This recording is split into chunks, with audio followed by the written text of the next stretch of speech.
It's Friday. What a week it's been. Man City threw it all away. Villa were robbed. Tottenham collapsed in the final minute. 5 of the England Lionesses have been nominated for the FIFA Best Player Award, and they all get to watch on as Bon Mati will win it. More importantly, we've started to win games at Mariehamn. A 5-game-in-a-row win streak, one of them in the cup. It's essentially transformed our season. We're now up to 6th. We're up to 6th? Oh. We've gained a place since the last stream, despite not playing a game. Let's head on over to that and we'll do some welcomes as well, because I'm a little bit shocked by that, I've just noticed. So we played last time out and we finished on 22 points, 7th place, just behind Cups. It looks like Cups lost their last game.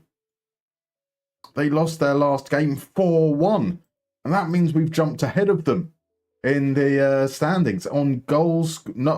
On results between the teams. We've scored the same goals, we've conceded the same goals, we've played the same games. Maybe we have it on more wins. How have we done against Cups? We did beat them last time out. We beat them 2-0. They beat us the previous time though, 3-1. So it's even in that regards. This is an unexpected start to the stream. I was going to say something really funny and witty, I'm sure. That's what I always do, right?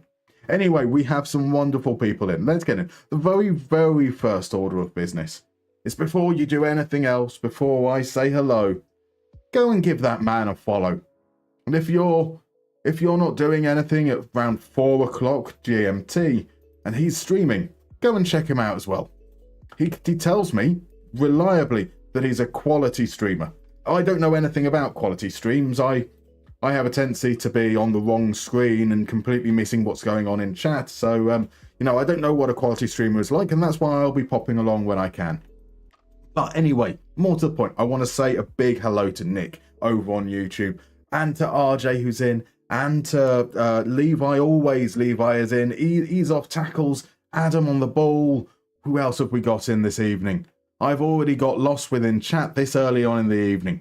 My word, Danny is in. And I'm sure I was speaking to someone else a moment ago. If I've forgotten you, Dodgy is in. I forgot you, Dodgy. I am so sorry. How are you all this evening? It's the weekend. Does anyone have anything planned for their weekends? Anyone looking forward to the games? Who have your teams playing this weekend? Villa have a tricky tie away at Chelsea, and I think with our current streak of not winning, I'm not necessarily feeling all too confident about it. Ease off tackle says start the stream, Beardy. Okay, I reject. I regret asking for it. Not at all indeed. So here we are, and we will head into a game of Only Connect right off the top. And DM Basis is in. Good evening. I should also say, if it's very unlikely you're in right at the beginning of the stream, but if Jamie Oldham, FC24, or Tatsugiri, or Chris Smith are in this evening, thank you so much for the follow whilst I was away. I hope you enjoy it. So Spurs away, says Ease off tackles. They did throw it away at the last minute last night, and without Vicario, that is a different proposition altogether, isn't it? So who knows what that will be like as a game. But we're starting off with a round of Only Connect. Let me just flick through my widgets here. The rules, they're exactly the same rules as you're used to every single time. You will see 4 football players, one after another, and they all share the same connection. Your job is to work out what that connection is, and the earlier you guess, the more points you get. What do points mean? Pride? That counts for something, right? We've got a lovely leaderboard. It's somewhere underneath me right now. I think we can currently see the all-time leaders, and there's a weekly leaderboard as well. So today, and then tomorrow evening, tomorrow will be the last part of the week. So there's a chance to win the weekly one as well as push yourself up the all-time leaderboard. But despite the competition, help each other out. If you know who the player is, shout it out. And Tatsugiri is in. Good evening. Thank you so much. I hope you're doing well. Palestри's in as well. Morning, all cool kids. 6 a.m. wake up on Saturday. A storm. Like, I've always assumed, I've not been to Australia, so I do apologise for making assumptions. But because Australia is filled with an obscene amount of creatures that want to kill you, I've also assumed that the weather always wants to kill you as well. Is it a bad storm? Are they particularly bad storms out there? Koku Smelter's here and pretty much a must-win game against Nuremberg. Not looking good. Our new coach seems to be at war with the dressing room. That is not good at all. That is not good at all. Emil is in over on YouTube as well. I need to record my voice and read FM stories out loud. Thank you, I suppose. It's very, very weird to hear compliments about voice because I'm sure everyone has the same experience when you hear your own voice back. It's horrible. You're not used to it because obviously the way that the sound reverberates around your head is different when it's coming out of you than when you then hear it back recorded. So what you hear sounds really alien. So it's normal to not like your own voice, but God, I don't like my own voice. Please be players from my generation, says Ease Off Tackles. I have a feeling you might be a little bit disappointed with at least the first couple of clues. So game against FC Utrecht away on Sunday. First against Utrecht to second. My word. Everything wants to kill you. Not super bad storms where I am, as I'm not in the tropics. Those poor buggers in the wet season though. That does, yeah. So I have been out in India during monsoon season, and that is quite an experience. Now I quite like the rain. Not that keen whilst there, I'll be honest. So Cockroach Smelts, that does my head in, and I'm not even recording my voice a lot. Must be hard as a YouTuber. I assume at some point you get used to it. I've not reached that point yet, so hopefully it will come. But you do kind of start to filter it out a little, that's for sure. Let's get on with the game. And now this is going to be a bit of an all or nothing round. I can tell you that now. If anyone knows who the first player is, they might get it straight away. Big if they know that though. So let's head on and see what we've got there. We have this fine gentleman with a photo so grainy, it's almost certainly not going to be from everyone's era.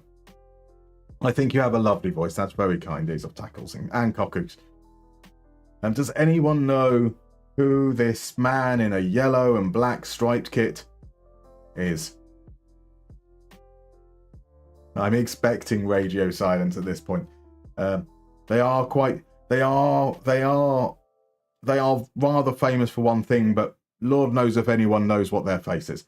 If we move on to the second one, though, we can go there. So DMB does say that they oddly recognise him, but no idea why.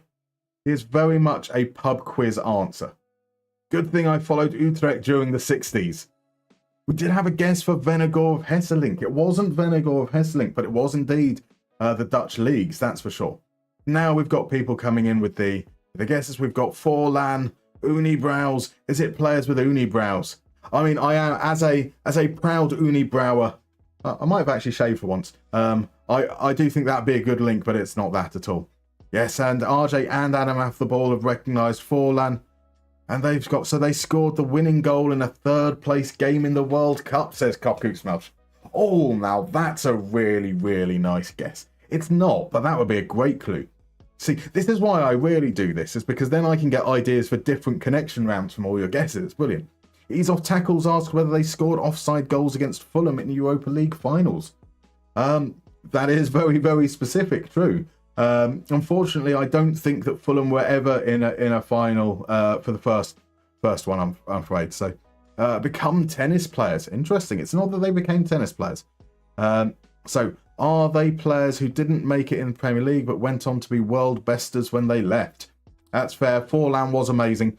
The first player never made it to the Premier League, and I will very biasedly say that he was one of the world's best, even if no one else knows who they are. I don't even know if Forlan did that. Fair. So someone knows the first one. I have a feeling no one will know the first one. It is a little bit obscure, but also very, very wonderful. Let's move on to the 2.1. We have this gentleman here. The bane of many an FM player. I genuinely have not been able to find a way to ever stop him from doing what he needs, what he does. He's unstoppable, which is amazing because he's also immobile. Or is that immobily, as Ease Off Tackles and RJ have correctly guessed. Hill. Good evening, sir. How are you? Hola. Hola. So I have no idea who 1 and 3 is, Danny. So RJ and ease off tackles are correct. And more importantly, Tatsugiri has got number 1 right as well. It was in fact, or it is still in fact, Nikos Machlas, the Greek legend, the former Offi Crete striker, once played under the unforgettable Eugene Davids. If anyone knew him in the first place, they wouldn't have forgot him at least. Psychosis, thank you for the follow. Welcome in. We're in the middle of a game right now. We've got a picture game. Your job is to work out what the connection is between all these players. And so far, we've got some correct guesses so far. We've got Nikos Machlas, we've got Diego Forlan, we've got Ciro Immobile. But do we know what links them all? So Danny has come in and says they all scored in international continental finals. I assume Immobile might have done and Forlan might have done. Machlas hasn't, I don't believe. I don't think he's ever been in a final. Some missed penalties in important matches. Okay, that's a good guess as well. I mean, I think that'd be difficult. You'd have to define what the important matches are, but that isn't the clue. So all played for Atletico Madrid. It's not. Now, did Machlas might have ended up in Spain, I think. Yes, he did. Did he play for Madrid? Scored the earliest goals in each continental competitions. Wait, he's Greek, so surely not. Korkuks, Melch. Now, I will let you know that in Euro 2004, the very first goal scored in that tournament was by Yorgos Karagounis. Paulo Ferreira recently signed for Chelsea for like £400 million back then. Well, he gave the ball away really, really carelessly, and Karagounis, 25, 30 yards out, looked up, took aim, daisy cutter into the bottom corner to start the greatest campaign in international football that has ever existed. No bias. So yes, Hung Don Troan, it is indeed Immobile. The Greek that used to play for Atletico Mid was Seteridis. Indeed, Yorkas Seteridis, a brilliant player. Are they all ex-Dortmund players? They're not ex-Dortmund players, I'm afraid. No. So I meant it could be the right answer because he and Immobile would both be the quickest in Europe. That's fair. That is fair. So RJ has said that they are strikers. I see no connection yet. Maybe the striker thing is what we want to be going on. Hundo Tran says all ex-Lazio or ex-Besiktas. It's not a club connection, I'm afraid. It's not a club connection. Ease Off Tackles, though, says they all won the Golden Boot in leagues they didn't win. Now, I'm pretty certain that Nikos Machlas won the Golden Boot. He won it in 1998, didn't he? Diego Forlan's won the Golden Boot twice. Once in 2008-09 season, I think. The other might have been 05-06. And Immobile's won the Golden Boot, didn't he? That was the 2019-2020 season. Harry Kane's just won the Golden Boot. Well done, Ease Off Tackles. You absolute genius. Oh, it's 2004-2005 for Forlan's first season. I almost remembered them correctly. Leicester did get in there as well, just a little bit behind. But that's absolutely fantastic work there. Brilliant. It was indeed Kane as the last one. And yes, Kokumelsy, good shout, it was indeed. They never won a league. Has Machlas? No, he wouldn't have won a league. They were Golden Boot, indeed, correct. All scored a hat-trick in a World Cup. That would be nice. Unfortunately, Greece never made a World Cup in Machlas's time, I think. That would have been wonderful, though. BTTV works again. Glad to know. Sensational work, it was indeed. Thank you very much, all. Give that man a round of applause and a follow. That's the kind of FM stream we need. It is indeed. We don't need proper, like, let's ignore the FM. Right now, we're unbeaten in 5 games. So, ultimately, I'm quite happy to never play a game ever again. This is a pretty good feeling right now. But we should. Adam.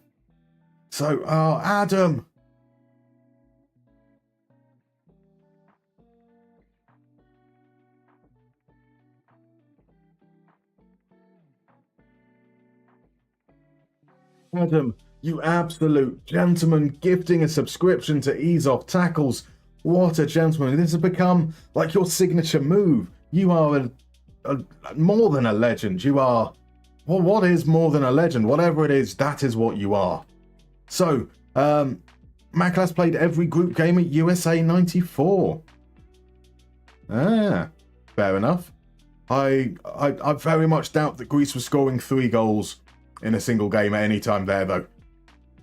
So did we win the league yet? We haven't won the league yet, RJ, but we are up to 6th, and I still find that quite baffling. We have a bid for Jayden Reed as well. And so this case, I've done the same thing that I always do. I holiday up to the next game, and then we'll carry on from that point onwards. And we have had a loan offer here from VPS for Jayden Reed. Now, surely he doesn't want to join VPS. He's unhappy because he can't speak Swedish. I don't think he can speak Finnish either. He can speak better Swedish than he can speak Finnish. Yet apparently his preferred destination would be to stay in Finland. The man is an enigma. Confusing would perhaps be the politest thing to say. Now, it's currently 50% of his wages. That's not great. I mean, that would mean that we're on the hook for €240 a week over half a season. You know, that's still like, what is that? Is that like 10 grand? No, 5 grand. So that's 5 grand. That's 5 grand that we're still paying. And the current bid is 30% of next sale and then an optional future fee. I'm not sure.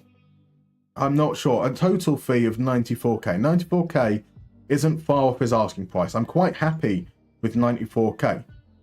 I'm just not keen on the optional future fee because that will stand in the way of potentially us selling him otherwise, and they very rarely trigger it. But I know if we switch it to mandatory, they're going to offer a lot less, if they accept at all. The percentage of next sale is quite interesting. You know, if he's worth 110k right now, and then he gets settled and gets back into form, we could get a good, maybe they could sell him for the same price, and we could get, say, 30, 40k more down the line, which would essentially be a 50% increase on what we got close to. I'm wondering whether we just say transfer offer outright. There's still a week to go before it's closed.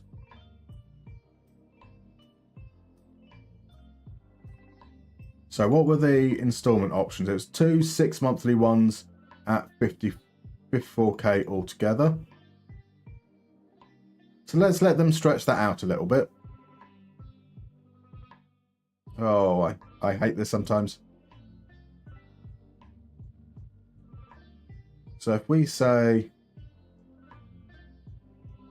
64, we'll add 10k. Oh, why is it like this? Click off. We'll say 64k, so 10k more in installments.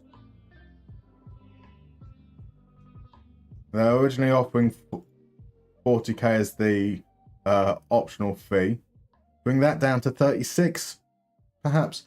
And then if we just bring the percentage down a little bit, 25. See if they would cancel it straight away. They cancel it straight away. Yeah, there we go. So change, 30% of the next free transfer. That's the risk, isn't it? And RJ is in early with a guess of DeMarco. Beautiful, beautiful. So we also had a bid for Emmanuel Patout during that time. This was through the intermediary. It's 45k and it was non-negotiable. So that is a long way off. That's a quarter of his asking price. So I'd much rather reject and hope that we can maybe get something going a little bit later. Now, what else happened during this week? Olawale won 2nd place in Player of the Month. Ekarike scored the Goal of the Month. We're Manager of the Month. Who'd have thought that, eh? Who'd have thought that? 4 games, 4 wins. That makes us the best manager in Finland currently. And our team fills the team of the month. That's kind of standard stuff there. So Machado is going to be injured. Jayden Reed is unhappy about the promise. Let's talk about this. The finances weren't right. Yeah, screw it. We'll he's willing for it to be 150k. So if for some reason we end up getting a big old uplift in interest at some point, we can potentially bump up the asking price if there's a bidding war. We doubt there's going to be a bidding war though. We don't have any interest yet in Reekenham, but we do have Stephen Hall coming back, so that should be fun. Our first game of the stream is against HJK, who aren't top of the league. Voters are easy to please in Finland, says RJ. That's fair. That's fair. Being picky over prices for a player with about 90 minutes of football? No, not at all. Jayden Reed's been, he's not played recently because he's been unhappy, but he's been one of our best players this season. 6 goals, 2 assists, primarily playing behind the striker. I would love to have him in our starting lineup, I'll be honest. But, you know, with morale's down, he's kind of been not really there and his form's dropped as a result. Yeah, Jayden Reed is a good player by our standards, that's for sure. So with the guess the player, what we'll do with that, if that's okay with you, is off tax. So we'll probably just wait a little bit, maybe until we're sort of not up into after the ads, but maybe like 10-15 minutes. We'll get through a game and then we'll do the guess the player if that's cool. Oh, I mean, Patu, I am absolutely going to quibble over being offered only 25% of his asking price. I mean, his asking price is below his market value as well. So, you know, there's no need for them to be so stingy. Right. We do have an injury with Machado. So that means Kereke is going to come in. Right in there. And we should hopefully get Berdahan Shet in some minutes as an option there. On the bench, Stephen Hall comes in. Does he go straight into the lineup? Reekenham made a big penalty save last time out. Let's have a look at... Not last time out, it was a couple of games ago, wasn't it?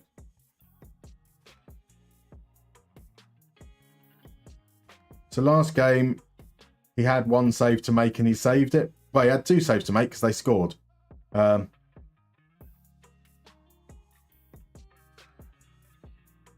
It's a 2-0 win where he played very well. Nope, he didn't. He didn't make any saves even. Sorry, I lied. 4 saves, none conceded. 4 saves, 1 conceded. 0 saves, 1 conceded. 5 saves, 1 conceded. I think we keep him in the proverbial shopping window with the start. Jayden Reed is actually in our starting lineup. We've put him for some reason. Oh yes, we were going to do that because Robin Sid has been rubbish. Can we get Larson in that role behind and see if we can get Larson doing some bits? I think we should be good to go with our 5'10" centre-back as we play second place HJK. They're 3 points off Ilves. It looks like their reign at the top might be coming to an end.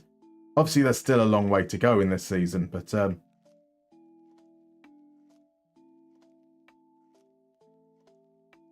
let's go back to slightly shorter. We moved that up in the last game because we were expecting to struggle a bit more away from home, but we're at home this time. Yeah, we can leave counter on. We're still in the mid block. We're dropping inside. A new squad number. I do like giving goalkeepers the number 39, so that's what. Oh no, we couldn't give him a outfield number. There were loads of 1 to 20 or whatever was already taken. That's okay. Hands on hips. No pressure. We are up against a very, very good team. So, right. Made my first guess anyway. You have indeed. I almost made it DeMarco as well today. I was like, no, I can't do it that early because you'll definitely guess it. Justice for Reekenham. Oh, we've got the Reekenham fan club here. I never thought that would happen. A 3-2 prediction coming in from Leicester. Interesting. Now, is that 3-2 to us or 3-2 to HJK? I would like us to win. I'd be really, really keen for us to maintain momentum, but I think if we only lost by 1 goal, that would be a relatively good result in terms of expectations. So, Raikkonen at the wheel. I see what you did there, Mr. Tunafish. Good evening, by the way. Arminio's come in with a 1-1 prediction. I think I'd definitely be happy with that. Lestry was being ambiguous for a reason. Smart. Here we go. We've got a throw in. Sent in. Ajala's there at the far post. He can't get there. But Dahlstrom on the edge of the area. Back to Ajala. And we're back out to Dahlstrom again. Fonsel going to take aim? No, he's not. Out to Enquist. Enquist shoots on his weaker foot. That was never in harm of troubling the keeper. A reasonable start so far. I think we're going to go to our standard fire up. See if we can just... Oh no, the standard fire up hasn't worked and it's a penalty. We love conceding penalties. That was a hard tackle apparently. It was from behind. I can't really complain about that one. So Lingman steps up. Riikonen, he makes another save. Where are you, Adam? Justice for Riikonen. By the way, enjoyed Dortmund earlier. Thank you, Tatsugiri. I'm glad you enjoyed it. And there will be another one next week as we look to carry it on. I do love a Dortmund save. Just such a fun team. Here comes a cross. So Albanen gets it clear. Chance for Tovio to bring on more pressure. Tiatolva shoots from the edge of the area. Nothing happening there. Olawale. Can we clear our lines? We can indeed. Dahlstrom now. He has the space. Plays it into Olawale. Olawale loses the ball. This is one of those long highlights where everything's just a little bit rubbish. Pedersen into Lingman. Lingman back again. Pettersson. As Ajala steps in, plays the ball down the line for Olawale. Olawale to get it to Lundberg. It's a bit high, as is the header. There we go. I said he was at the wheel. You did indeed, Tunafish. Mariehamn to the Champions League. If we finish top 6, I think we do end up in a very, very good chance of getting into Europe. Not the Champions League, sure. But there we go. Fired them up too much. Did indeed. Me too. International games always killing players. So that's the last Moneyball Clinic episode I did was the Tottenham one, where it wasn't an international game. It was a game against Chelsea where we lost Vicario for like 6 weeks and 3 other players as well. Oh, Dahlstrom goes close. And we had players sent off and we finished the game with like 3 players. And that completely derailed the season. We were in the fight for a top spot and we just couldn't survive those injuries in the second half of the season and fell short. And then it happened again with Dortmund and just sickening really. Is it going to be as sickening as Lingman sprinting in the corner? Kanalopoulos to Bande, but Riikonen is there. So by saying no pressure, that's what we should do indeed. So he saved penalties, but today he was sold. I mean, a large part of why he's on the transfer list is his value. If we can get money that will essentially pay for our team next season, absolutely. The more penalties he saves, the more money we might get. First season with this club. It is indeed the first season. We're 17 games in. So there's 22 games before the league splits in half. We're in 6th. We've just, in the last stream, we won 4 games in a row, which has really catapulted us up the league.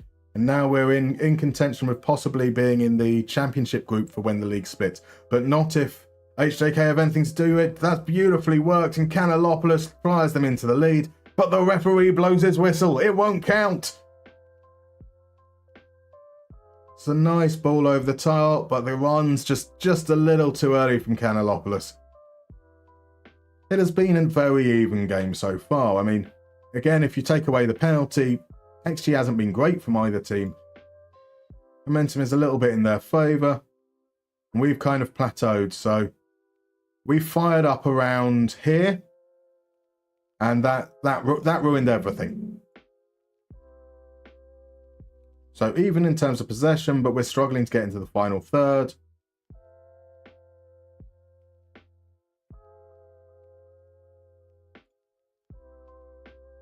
Dahlstrom might be the reason. So he's pinging a lot of balls from this deep area, which is kind of what I want, but maybe they're a little bit more adventurous than they should be. Yeah, by and large, we can see most of his completions are short. That's the only longish looking pass from the looks of things, and possibly came from a throw-in. So I think we might just simplify what we're asking, because every time he's trying to do something a little bit more adventurous, he's failing. So, yeah, keep going. Just keep going.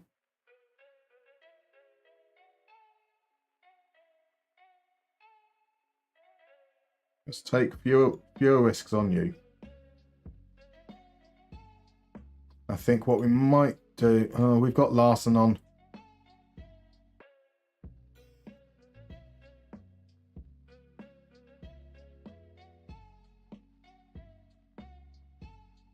Happy that it's pretty even so far. Might just take counter off. See if we can be a little bit smarter on our approach play. Taking counter off doesn't mean we won't counter. Just when it's in favourable situations.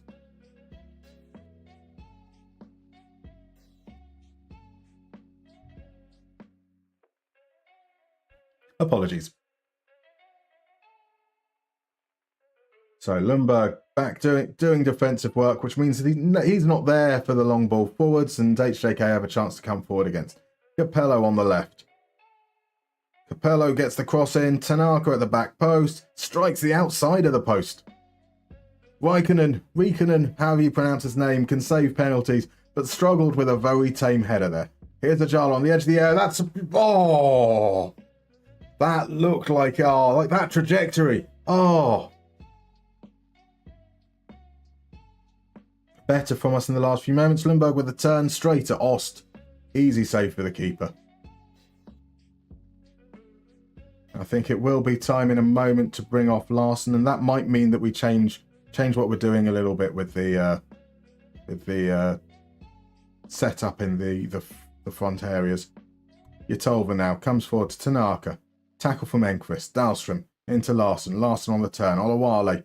Olawale's going to go down. No, he's not. He's going to play out to Ajala. Ajala tries to create space. Could get the cross in. Lundberg's at the far post. That's not going to cause too much trouble. And this time it's another penalty? No, it's not. I was about to lose my cool. The HJK still have the ball. They're going backwards for the time being. Here's a long ball forwards. Reitanen deals with it. We dealt with a long ball. Did you see that? We won a header from a long ball. Everything has turned around. Bonsell to Lundberg. Lundberg plays it through for Larson. His touch is heavy, but Olawale is in. That's a great save from Ost. A great save from Ost. That feels like the chance. That feels very much like the chance. Lundberg, though, gets it the second time. Enquist. Can we do something here? Ajala could take aim. Tries to sneak it in at the near post. That was a smart shot. I'm not used to seeing them show a little bit of composure and cool. Right, so here comes the change. Adam Larson is going to come off. Askari Salonen is going to come on. He's going to play on support. So hopefully we can just kind of link things a little bit more from that bit. And we're going to push. We want Lundberg to stay higher. Get himself in the box more often. He's winning his headers. They might not be great chances so far. But, you know, we can certainly take some encouragement with how things have been going in that regards. And then potentially we will look to bring Honkalo on at some point. So, no pressure. No pressure.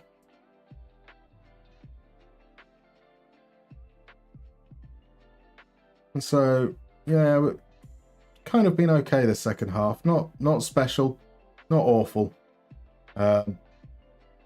Yiltova tries to get it in. We can't make the tackle stick. Here it is, out to Capello. Takes aim from distance. Off the bar and the post. Reikanen had no chance, but we thankfully clear. All these highlights are starting from Thurns right now. It's Fonsell to the far post. That's a great chance, and that clips the post. Oh, this is what? I think they've hit the post 2 times. We've hit it once. They've missed a penalty. Right, they're really going for it now. So we're going to bring on Honkala because he's tired. We're going to bring on Reed for Dahlstrom. We are actually going back to what we were doing before. Because if they're playing more attacking, we might have a little bit more joy by going direct and and possibly exploiting some space in behind. And then Benson is coming on for Enquist. Enquist has been pretty decent again, but he's tired. And then if we can, maybe steal a goal. Do we go attacking? Do we go attacking? Do we really, really push for it in the last few minutes? Because a draw against SJK is a great result. That would be incredible if we could get that. But we're at home. We're now in a position where we really, really want those points. Let's go for it. Let's see. Get a goal. Get a goal. That's what you're on the pitch to do. This will be things we can regret. This looks like a promising game. I smell an incoming FMing, says Mr. Tunafish. Indeed. Does feel that way. No, it's not, though. Ajala! Goal! How about that? How about that, then? I've gone full partridge. Again, a highlight starting from a throw-in. Ajala plays it back to Akereke. Ajala shouldn't shoot from there. It's straight at the keeper. It's a shocking goal to concede. All those awful goals that we conceded earlier in the season, I think we're finally getting a little bit of payback, something happening in our favour. So the last change, Boncel is off because he's really tired. So that means we're going to pop Akereke into midfield where he's a lot better. We're going to time waste. We're going to time waste like crazy.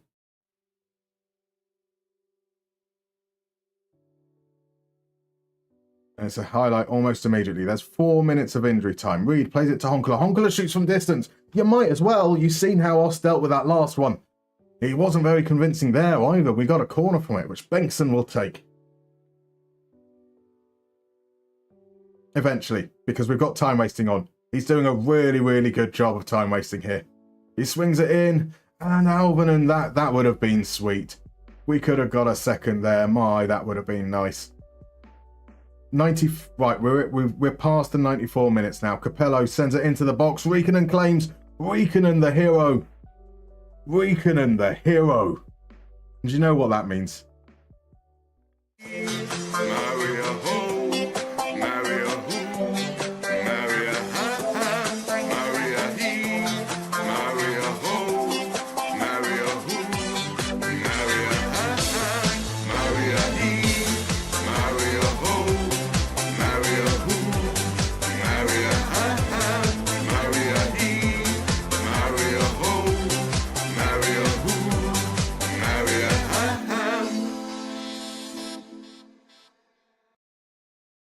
Oh boy, that was good. That feels good.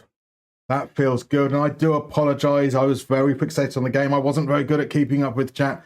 But you are right, Potato. Good evening, Potato. Good evening, Sisu Sankari. Good evening, Shaq Griffith. I do apologise that I've missed you guys. There'll be others on Twitch that I've missed as well. But there's more talk on Twitch, so it's a little harder to catch up on that one. No, JHK is in as well. I do apologise if I've missed anyone else at all. Yes, we got we could feel like we did very well. We dominated the game in terms of XG. If you take their penalty away, that's for 0.45 XG compared to 1.8, which is brilliant. That second half really turned it around for us. But you still got to feel like that was unexpected. Like I did not think that we were going to be able to snatch it. The game looked like, as Tunafish was saying, like it was a classic FMing in the offering. Penalty save. Riikonen's now saved 2 or 3. I do need to check that because if all he can do is save penalties, he might actually have a career yet with us. There you go. That cements our position. Oh, Kups haven't played. So we move 3 points ahead of Kups and into Turku. Into Turku have played the same number of games, so that's a 3-point lead there. We're now level with FC Hacker. If FC Hacker can lose a game 6-0, we might move up a place again without playing a game. Incredible. Incredible. Right, so what did I miss? When I was there, we said, this man needs a song. He's not finished. He's only 28. I see what he did there. He does need a song. He does need a song. We probably need to wait until we've got a good idea on whether he's going to be sold or not. So love a long shot, says Tatsugiri. You've got to love a long shot. Like that's how we win games, clearly. Enquist practicing for an international rugby call-up for all his high shots. I admire... So, I know we've seen it a few times before, but Daniel Enquist is arguably the worst player that we have in the team. He's got some okay physicals. He can't do anything. He can't tackle. He can't pass. He can't cross. He can't dribble. He can't control the ball. He can't shoot. He makes bad decisions. He has no anticipation. He doesn't know how to move. And yet, he's got the confidence of Roberto Carlos. And for that, you've got to admire it. Like, chutzpah. Absolute chutzpah. Sisu did say that top 6 puts you in a playoff for Conference League. That would do quite nicely. That would definitely do nicely. Second would give us a qualifying place for Champions League. And Championship puts... for the Europa League. Champions gets you Champions League, yeah. So we do see it here. We've got Champions League path for first, Europa League for second, Conference League for third, Conference League qualifying for fourth, and then there's a playoffs quarterfinal for Conference League as well. So that would be quite cool. Optimistic, just like my cricket association, who think we'll get on and play with over 30 centimetres of rain in the last 5 days. That would be a fun game of cricket. Let's face it, where if the wicket is so damp that basically it just doesn't really bounce off at all. Oh, beautiful stuff. Beautiful stuff. Mate, them Tuchel tactics on YouTube are incredible. Thanks for them. I'm glad you found useful. I mean, don't thank me. Thank Thomas Tuchel. All we did was study what he did and actually applied it in game rather than, just use one of his formations and claimed it was him. It's just using solid footballing principles that, in a single-player version of the game, at least, can be quite effective. Right, whilst I catch up, I'm going to go on over to the Guess the Player, because we said we would. That is the right thing. I was just trying to remember where I was. There we go, that's fine. So, Olawale winner, I see it. That would have been a fair guess. So for those guys who don't know, Guess the Player is another very simple picture game. You will see snapshots of a player's profile in FM24. It's using the default database. So these are players the teams that they were playing for at the beginning of FM24. You will see their positions, you'll see their attribute polygon, you'll see a scout report, you'll see attributes and traits, and then you'll see the career history. Each bit revealed one after the other. Your job is just to guess who the player is. The earlier you guess, the more points you get. Nice and simple. Let's head straight into it, and I will be going through the chat as we go. So we've got a deep line playmaker here. Remember, guys, when we were singing Adam Larson? We were once upon a time, weren't we? I got a copyright hit on YouTube for playing the Adam Larson song in the last one. So maybe it'd be good if we sold him. It's a crossbar challenge, says Maeve. It really is indeed. Shaq, you weren't particularly late at all. We started at 7 p.m. GMT, so we're only 45 minutes in, and you can see how late I am with responding to comments. So, no one is late in these streams. Risk well executed, says Levi. It does seem that way. You seem to have become a bit of an island merchant, as many of these good results have been at home. They have indeed. Well, we got 2 of that run of 4 were away from home, I think. So, yeah, this now 6-game streak has been split evenly. We do have three successive away games, though, coming up. So here the guesses are starting to come in. We've got Cole Palmer, we've got Makas, got Sanderberg, Freddie Adu, Kluivert, Mark Bresciano. Also, hello, Chris, lovely to see you. Frankie de Jong, Socceroo mention. Mark Bresciano is a classic player there. Tonali, Barella, Monchu again, Barella, Palacios, Rodley, Chalanoglu. That's Nicholas Raskin, called it. Oh, now that would be a lovely callback, wouldn't it? You're all wrong. So let's move on to the next one. It is. We've got. What is it that he's good at? Everything's too small for me.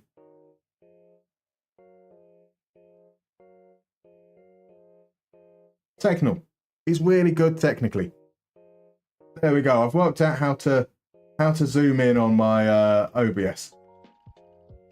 That's handy, isn't it? Oh, I accidentally moved things. What happened there? I'm a professional. I haven't worked out how to zoom in on OBS clearly.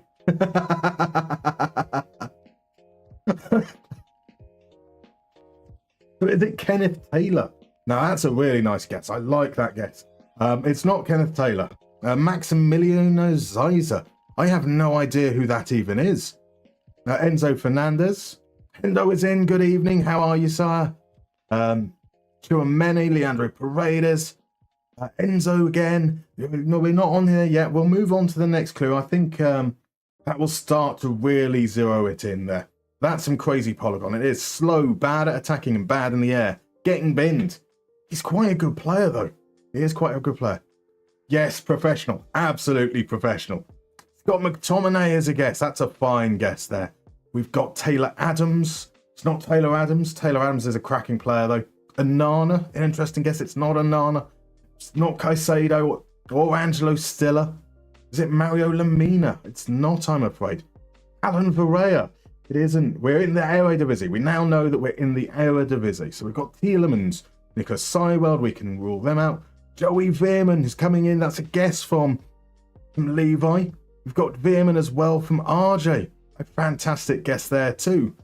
Then we've got Henderson, Kenneth Taylor, Daley Blind, Canvas Gadden, Palacios. Oh God, is it Branko van den Boomen, the legend, says Shrunaldo. You're going to hate me for this, Shrew, because it was going to be Branko van den Boomen. But to do this, I need the club to have an assistant manager hired. And when you start with Ajax, they don't have any backroom staff. So when I went to take these screenshots, I didn't have the information to hand. So this was going to be Branko van den Boomen, but it wasn't. So the correct answer has come in on YouTube, and it's Kung Do Twan.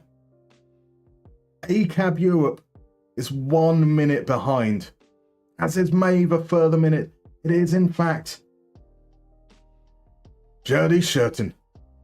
Fantastic guesses there. ACAB, Hua Hong, Maeve. I saw a couple more come through. Jack Griffith came through with Jurdy as well. Fantastic guesses there, guys. It was a bit of a tricky one there. Said it was going to be Branko van den Boomen. We couldn't do him, so we went for the next best thing in Holland, Jurdy Shurton. A fine 3 points your ways, Hung. Good shouting. I see what you did there, Cockocks. Well done. So I'm just going to try and catch up a little bit more on where we were before. Yeah, we talked about our home and away for it. Fuck, that really does hurt your arms, doesn't it? It does, DMB, but I'm glad you're joining in. Now, Gary Brolsma, the man, the Numa guy, like, I'm a chunky fella. He's a chunky fella, or he was a chunky fella. And to do that pretty much all the way through for 3 minutes is quite a feat of endurance. I mean, like, having done that just for those small spells, I'm like, damn. I remember last time when he was on the wrong screen for a good minute or so. We do indeed. We don't need to mention it. We need to, yeah, we can forget that. Looks like I'm late, says ACAB. Well, look, I'm late in responding to you saying you were late. It's lovely to have you in here. I hope you're fine. Enquist for Ballon d'Or says he's off tackles. That sounds like a description of me and you football, bar the confidence. Like, that's the problem. It's, like everything in life, it's not actually about having talent. It's about pretending you have talent. I think the game might be simulating an update to finish alcohol legislation, and the teams are partying a bit too much on the ferry ride over as a result. That seems like a fair explanation. How else has Matthias Rikkonen been able to save so many penalties? Now, I think that's a stat we can see, isn't it? Penalties saved. Penalties saved.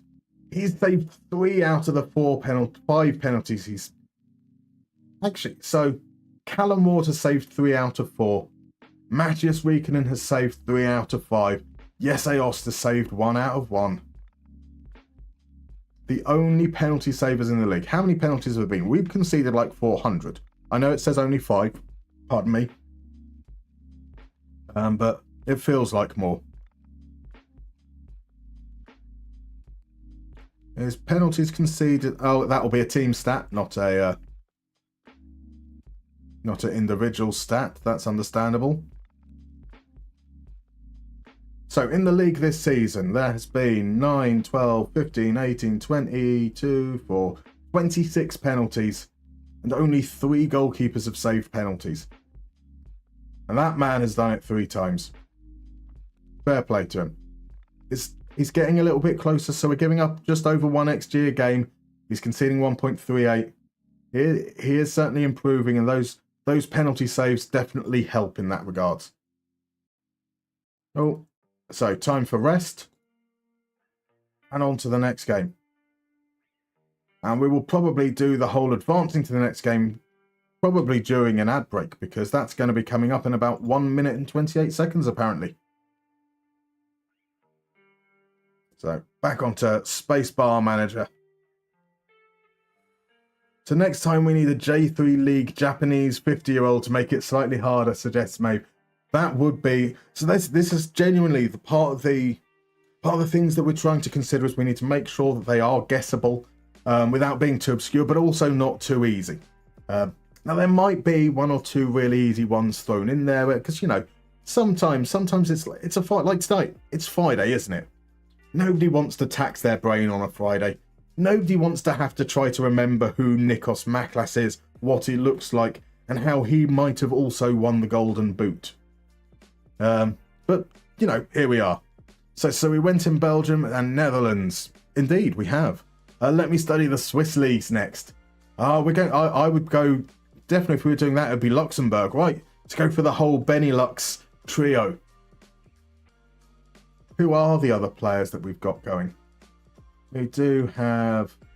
So, Top Trumps is in Spain. Can I remember the link? Yep, we have a link there. There's a good mixture of players for the next link. That's fine.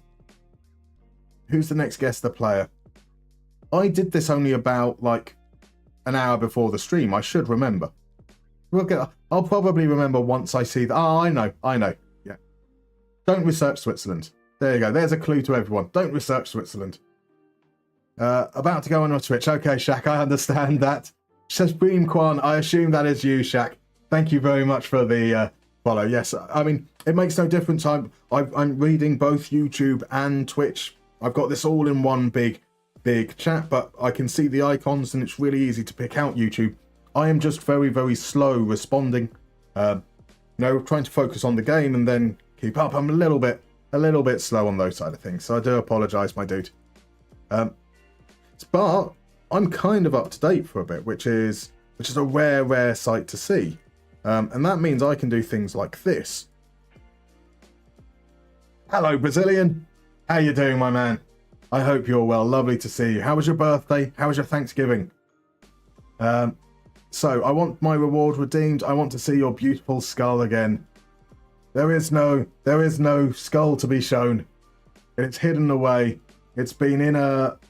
How long's it out? Just a couple of days. It's been hidden in a hat all then. Anyway, we're about to head into an ad break. I think we might actually technically be in one, so I might be talking to nobody right now.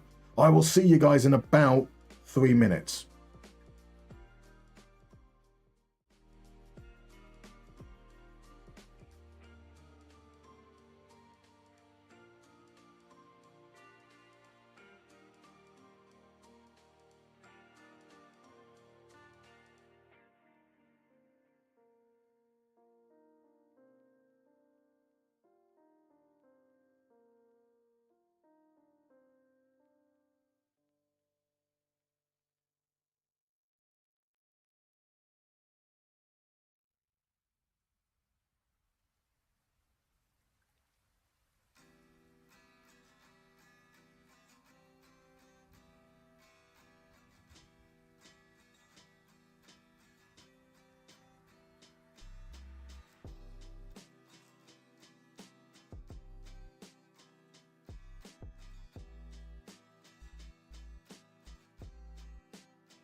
Looks like we're back. Welcome back. I hope you all took the moment to stretch your legs, relax, enjoy for a few moments, and come back for immediately another game as RJ has redeemed the second only connect. And this one I really like this link. Should be a good one. Now, I do see that Leicester is talking about the Brighton versus Southampton game. So anyone thinking the Saints getting something from it? DM Basis is looking for a hat-trick from Pedro and Rota, so maybe 7-6 to Southampton. Would that work out okay for you? I'm hoping for a hat-trick from Welbeck. He's my vice captain this week. I've gone a little bit off-piste. I've got Umbremo as my captain. And if for whatever reason he doesn't play, Welbeck is my vice captain. So if Welbeck could score all 6 in this 7-6, and like I'll let Pedro and Rota get assists. That'd be fine. That'd be interesting indeed. Now, I did see, I believe now, someone did respond to the big question, today's question of the day, and I myself have forgotten what the big question even is. That's how bad. You're starting to see why I'm old, right? Like, I should know the very same things that I've set up. It was, how much would you pay to keep Salah? So obviously that's going to be today's question. There's big talk all the way through this week, which has been about Salah not being offered a contract by Liverpool. Now, I assume that they've had some sort of discussions with his agent at least, and for whatever reason they haven't been able to get past that stage to put like an offer that would even be worth discussing. So the question is what is he worth? What is he worth to keep? Because most people, like, you keep Salah if you can, right? If you can. So that's today's question. Do let me know. And it was you, DM, basically said, give Salah whatever he wants. The moon on a stick. He wants a moon on a stick. So into Only Connect. Told you through the rules, so let's head straight into it here. Here is our very first player. A legend of the game. My word, look at that hair. That hair is incredible. So Leicester reckons keep Salah, let Trent go. Van Dijk I'd like to keep. That's fair. And wouldn't you be considering keeping Trent? Partly because he's still got many more years ahead. I mean, Van Dijk, you think is going to eventually drop off soon. And the same with Salah, there is going to be that drop off potentially. And who do they replace Salah with though, Supreme? Indeed, that is the tricky part of it all. So I see that we've got some wonderful guesses coming in here so far. Abel Xavier, says Adam, and RJ. That is indeed correct. Players to have played for Everton and Liverpool. That is not correct, unfortunately, though. Babel Xavier, says Johnny Trosser. Now, that would be a great name, Babel Xavier. Gibril C says the next answer, it's all players with fantastic hair. That would be cool. If I could have all players, I mean, we'd start with Valderrama for sure. They all played for Everton and Liverpool. Unfortunately, not Danny. Players to play for 2 local rivals. It's not that either. So Supreme's guessing it might be Moreno next. Played for Liverpool and Everton. I guess that seems to be a common theme. It isn't at all. And I think the next clue will put that one to bed. Put to bed quite quickly. It's Youngson Min. I mean, you all know it's Youngson Min. I've done this a couple of times now where I've revealed it straight away. Oops. But everyone knows what Son looks like. I don't think he's played for rivals, which would be maybe. Who knows? What on earth could link Young-Son Min and Abel Xavier? This is definitely going to put to bed the Liverpool and Everton or 2 local teams one. So I think it could be this. It played for a country that was colonists of where they were born.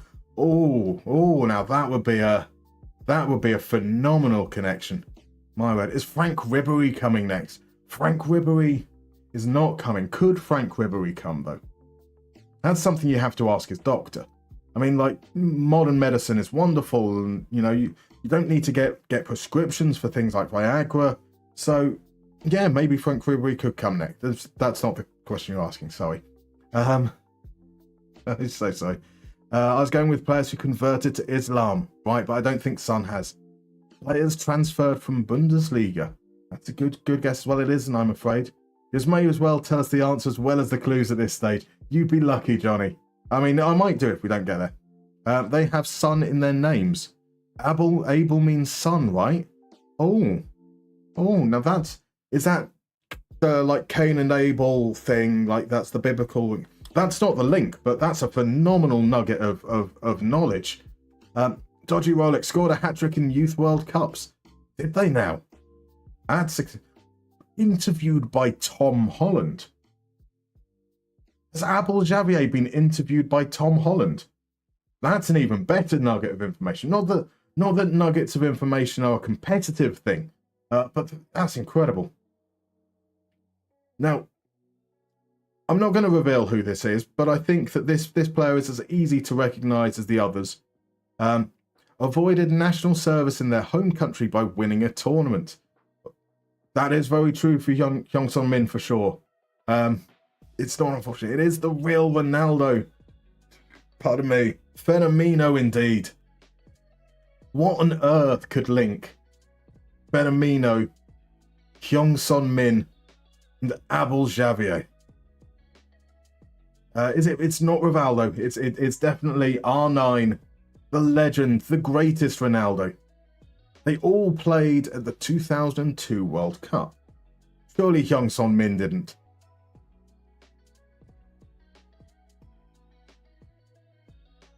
Have they been FIFA game cover players? Right, so like I'm pretty certain that image of Ronaldo was used on a cover of FIFA, wasn't it? I can see that Hyung-Sung Min would have been. I'd love a version of FIFA that like featured Abel Javier. Could you imagine a 99 rated Abel Javier? That'd be incredible. It is not that. I will give you an extra hint here though, which is that they've all played with the same player. And so we're going to need to look through their clubs and see if you can think of someone that's possibly there now. For some of them, actually, no. None of these players are pictured playing for the club that they've played alongside this player with. So they have all cried after injuring someone, says the pie guy. That is plausible. That is very, very plausible. They won their tournament from their part of the world. I mean, that again. Abel Javier, are you talking international tournaments, club tournaments? I don't think Portugal ever won anything with Abel Javier in the team. Dodgy Rolex, not got a clue. It is quite a tricky one. That is very much the case. Carl Cook Smelch says Emerson Royale. Oh, an Emerson Royale Ronaldo link-up would be legendary. Random Mader is a guess. That is a fine guess. And then, Levi. Levi appears to be congratulating Crudmo quite early with his guess of Ruud van Nistelrooy. Now, I would be disappointed if Crudmo has just turned up, blurts Ruud van Nistelrooy, turns out it's right, and then he leaves again. That would be just awfully rude, wouldn't it? Which is why it's awfully, awfully rude. They've all played with Ruud van Nistelrooy. Abel Javier was with him in the season for PSV. Son whilst he was at Hamburg. Real Madrid, obviously, for Ronaldo. I can't say Ronaldo. What happened there? I'm broken. And then Juan Sebastian Veron to round it off for his time at Man United. A fantastic guess, Crudmo. Well done to you, sir. Round of applause, definitely. Tatsugiri's guess of Figo was also exceptional. Definitely the right kind of thing. So they all played at PSV with Ruud van Nistelrooy was his guess. No, they didn't. So Ronaldo wasn't at PSV at the same time. He just left, apparently. All played with Sami Hupia. That's a good callback. A great callback. Yeah, forgot Son played for Hamburg. I was going in the biblical way. So Abel, yes. All played with the new Leicester manager. Yep, it was a little bit topical because Ruud van Nistelrooy, it appears, is now the new Leicester manager. So there we go. Ex-teammates of Hung Do Tuan is in there. Yes, indeed it is. And goodbye, Quadmo, indeed. Yep. So I haven't just turned up. I've been here in the background for a while, but my wife was on a video call and I couldn't turn the sound up. To be honest, I would argue that the best parts of this stream are the bits with the sound off. So that's reasonable. So good evening, Quadmo. Lovely to have you in, my dude. It's fantastic guess. Didn't know about Xavier at PSV. I know.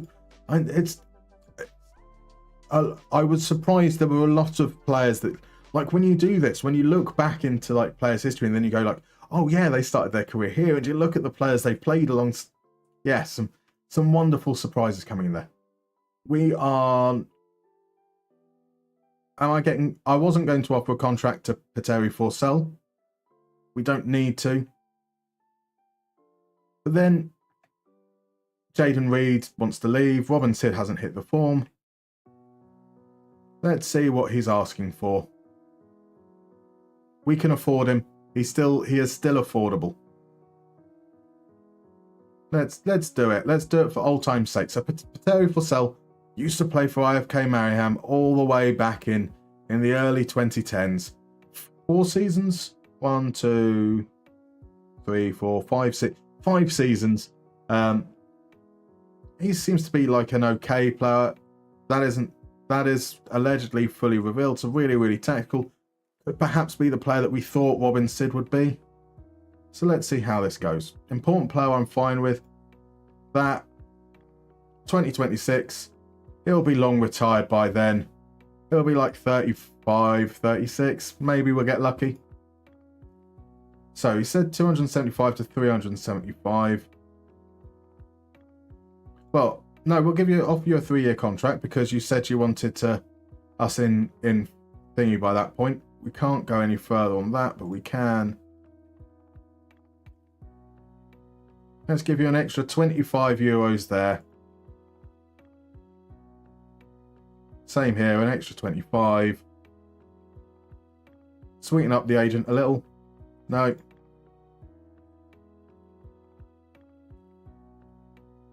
Oh, come on.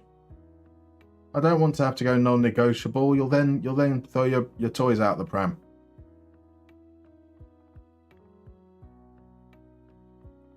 I do admire their patience here. They are getting us to creep up on all of these, and that's a no. Haven't budged even in the slightest on that. We'll just have to let it pass. So the offers are coming in for him now, and he's moved for 400 euros a week. You can't really knock that. Nistan have come in with an offer. So they're offering to give us 95 euros a month so that they don't have to pay the other 300 a week on Patoot's wages. A 40% on next sale. And that future fee is pretty awful. But I'm going to hop over to this instead.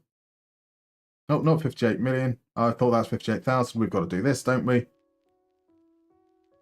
58,000 was cool to me. 35 up front. So that's like half his value. And we've dropped it to 100k as it is anyway. But we will ask for a percentage of profit. And they'll say no. Indeed, there we go. That's exactly what we expected. I still want my Xavier FIFA cover. So do I. That would be great, wouldn't it? That would... Oh, I want a 99 rated Xavier. That would be perfect. So, no offers coming in for them, apart from the offer that did just come in. There we go. Our transfer window is wrapped up. We bought in a load of players on loan. We weren't able to shift any of them. Jaden Reed doesn't have any proper interest coming in. We do have interest surfacing for... Where is Patoot? There's Patoot. So maybe over the course of the next transfer window, over the rest of the season, we might be able to drum up that interest. I took Weekenden off the transfer list whilst we were in a break. Yeah, we'll hold on to him to the summer, the winter even. That pink Southampton kit is awful. They deserve to concede 6 Welbeck goals. That's fair. That's fair. No Forsell and Fonsell in the same team. Oh, that would be great. It'd be lovely and confusing. I can barely say players' names at the best of time. So, Machado is back. He slots straight in there. None of the attacking midfielders are really earning their spots yet. So Jaden Reed can get the start this time round. Sid is still out. Day comes onto the bench, I think. No, I need to get Koskipalo on the bench. Okurike will be the backup defender / defensive midfielder. Salonen can do multiple things. Larson as a striker. Hunkolo as a striker. Nunes kind of in the on the outsides from now on.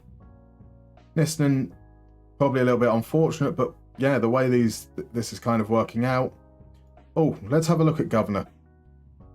Governor's really bad. Really, really bad. That's a shame. Wouldn't it have been nice to have a player called Governor? For whenever, says Adam, with the guest the player. Fantastic. We'll save that then till after the next break, which sort of probably about 35-40 minutes away, if that's okay. And RJ has come in with DeMarco once again. One day. Funny part is you don't even particularly like him. Just the first name I thought once. Now, it's, yeah, you will have to guess that every time, because if I do make it DeMarco and you don't guess, you will hate yourself forever. And I don't want you to be in that situation, so you will have to guess DeMarco for eternity. So, away from home, we found that playing a little bit more direct was more effective for us there. We've got counter on, that's kind of been okay. So that's the change we'll run with. Oh, Olawale is one booking away. Let's see, so we've got Ekinas, we've got SJK coming up. I don't mind if he gets booked in this game. Maybe even see if we can encourage him to get booked somehow. So that we don't then lose him for the last couple of games of the season that will follow afterwards. Right, hello there, how are we doing? Amazing apparently. IFK is on fire. Red App, they really are. This is quite something right now. Ignore the recent praise. I have faith.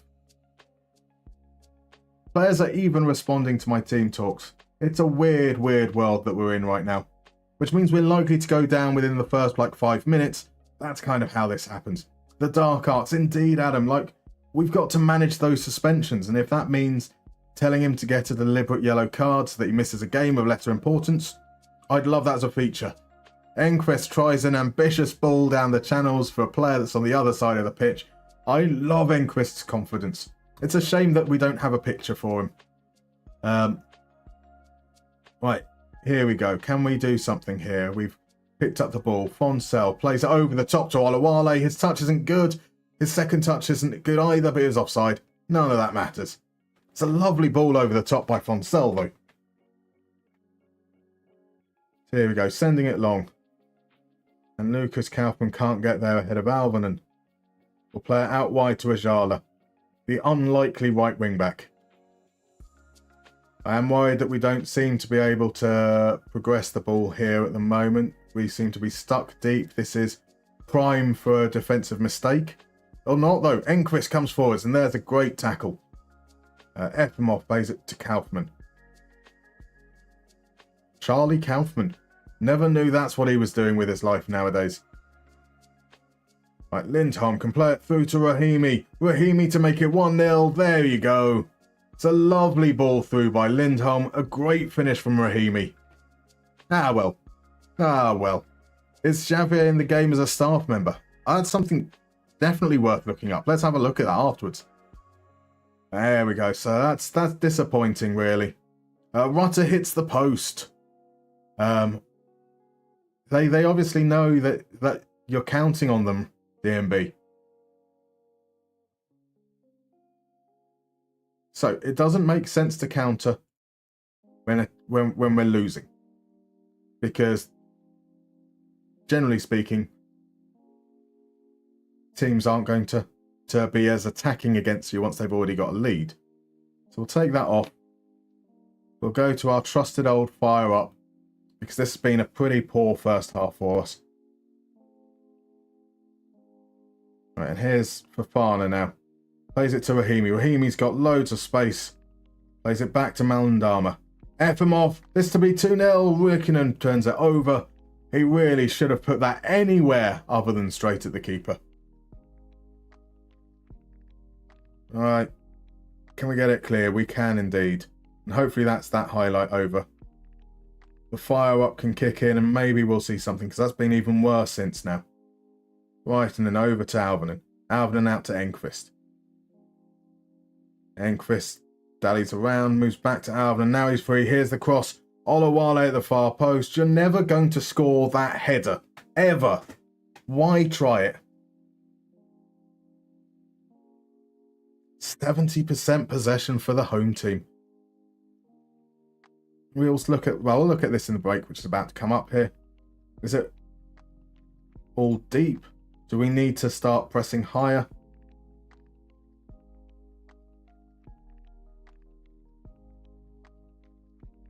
Oh, it's really deep. Like the whole of their pass map is virtually in their own half. And everything is going through this bit here. Nothing much in the middle. And what's happening with us in terms of struggling to progress? Ajala, giving the ball away a lot. Rikonen's going long. We've not been awful when we've been on the ball. Ajala's struggled to find. It looks like he's trying to angle those balls for Olawale. Not having much joy there.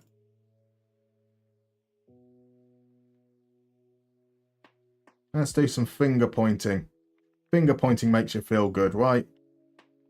So we are going to start passing shorter. Let's see if we can get a little bit more of the ball. We are going to push higher. So we can expect there to be potential threats in behind as a result of that. So it's been these combinations where the ball seems to have been mainly sitting. They've made a change at half time, but it looks like for like. So what can we do for...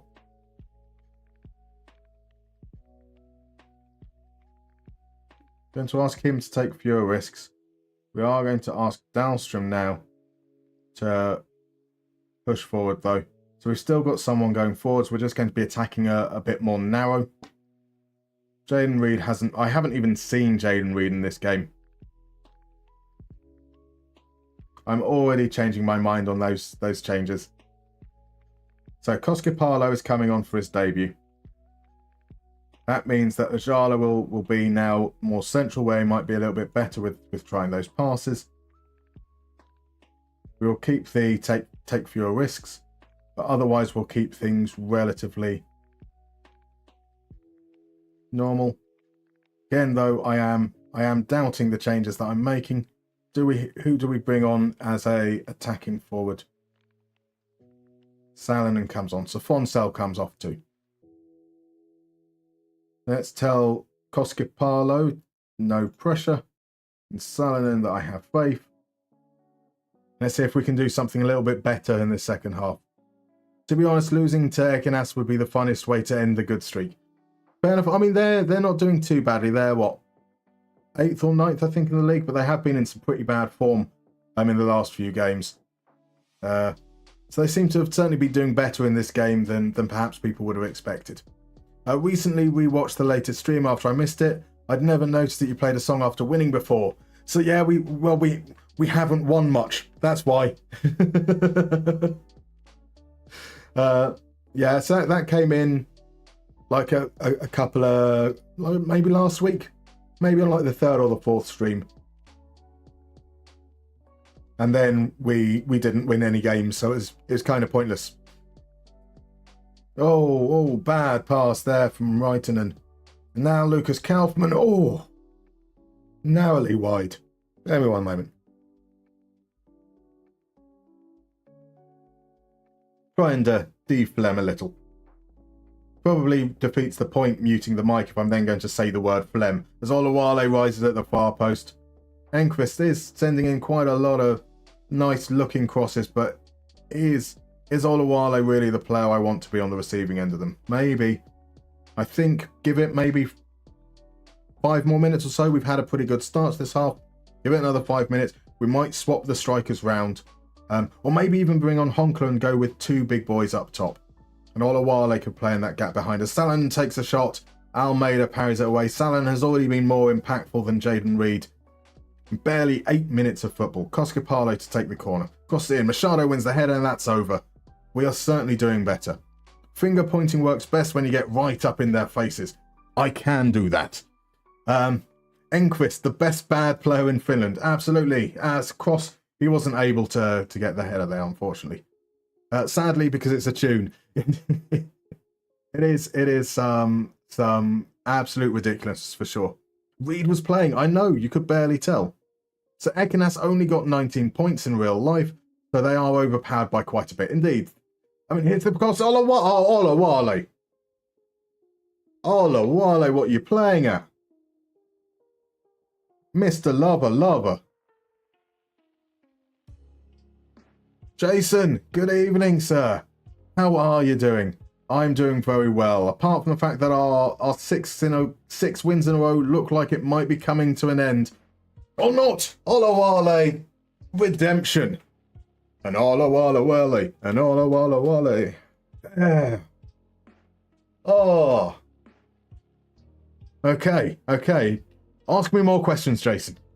Evidently, this was what we needed in this game. It was me to say that we were going to lose, and suddenly we can turn things around. So, purple patch Olawale. It does look like he had a purple patch last stream, but maybe this is the catalyst, or maybe not. What's going to happen here? Koskopalo. It's the counter attack potentially, and that was I need to see what happened there, because all I saw was our player running backwards very, very quickly. So Ajala. What was that? Ajala literally just ran away from the ball. The long ball, he manages to check his run. The pass doesn't come until he's checked his run and he's stayed onside. Then as the pass comes in, he goes, no, actually, I'm going back to midfield. Oh. You weird man, you Matthias Ajala. Weird man. So, Crudmo, what squash cordial have I got tonight? I have got something quite exotic. It's a orange and carbon. It's Fanta again. Oh well. There we go. Rahimi gets his second goal. This time Lucas Kaufman plays the ball over the top. Koskopalo stops paying attention. That's why he's on loan rather than a permanent signing. Riikonen can't keep it out. Oh, that didn't last long, did it? So Olawale has got the goal. But he might be coming off. He is coming off. A double target forward. Let's hit those crosses.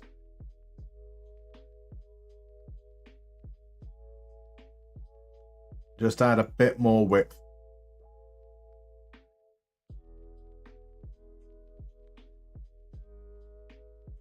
And if we really struggle as a result of this, we can always bring off Lundberg and bring on Larson.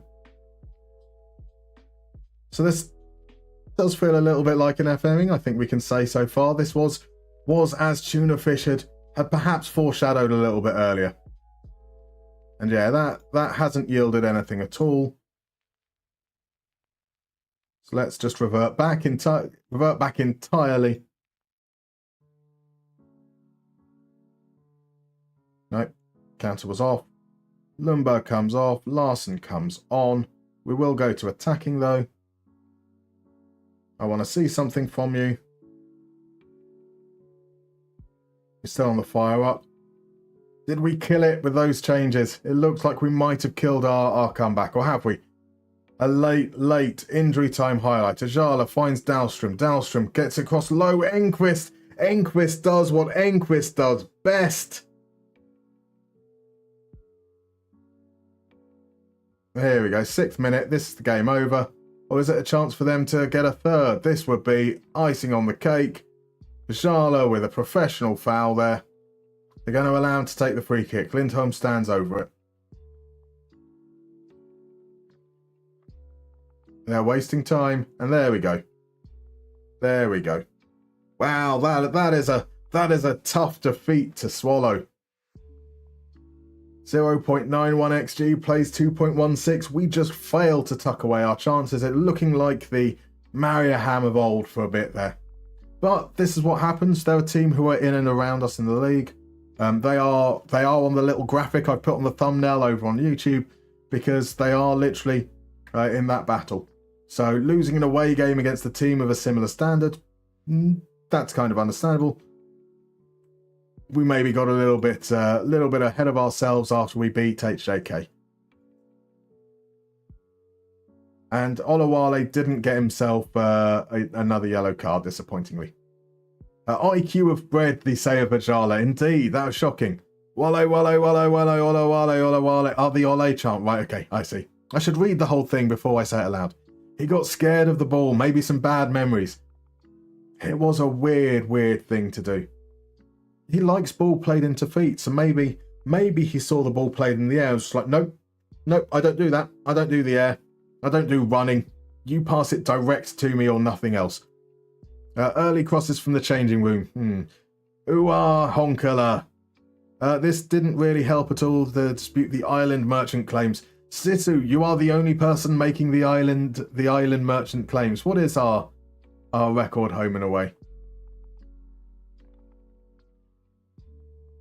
So we do have 5 of our wins at home and 4 defeats. So 16 points have come from home. 9 points have come from away. We are, generally speaking, roughly around the same place in the table on both, aren't we?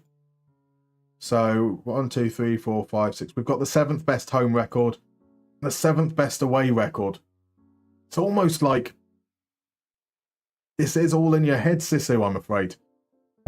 What a rugby penalty 3-pointer from Enquist. It's what he does best, isn't it?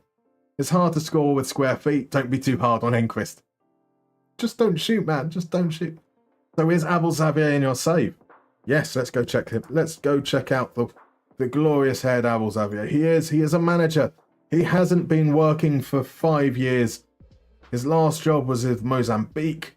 Before that, Aves Sad, Forense, and Olenense. He does look a lot less fun. Now he just looks like he's probably on a list somewhere. Far scarier now than he was. And he was a pretty scary player. He was aggressive, man. Yes, this. There you go. Just you wait for the press. I shall indeed. But I'm not doing any of the press because that just one more thing. I struggle to concentrate on 2 things at a time as it is. Right, our next game is against SJK. They are rooted. They're not rooted to the bottom anymore. They've won their last 2 games. SJK are coming into form just as we come to play them. Ulu, on the other hand, have dropped down into the relegation zone. We've got 3 games remaining. We are 11 points clear of relegation, but we aren't safe of getting this top 6 spot. So we really kind of want to win out every single game from here. Which would be a huge ask, especially after we've just lost to Ekinas. Now, did SJK... I think we drew at home against SJK last time. Might be the only 0-0. Might even have been after I talked about how all of our games have loads of goals. So, yeah. That bodes well, doesn't it? Right, they've just been thumped, though. 4-0 away against Ulu. Hopefully that will ruin their morale a little bit. We will survive out our expected dip as a result of falling to a defeat. That's a nice little staging for SJK. Do like the look of that. Very cute. I don't know if cute is a word you can use to describe a stadium. Nistan and Lati draw.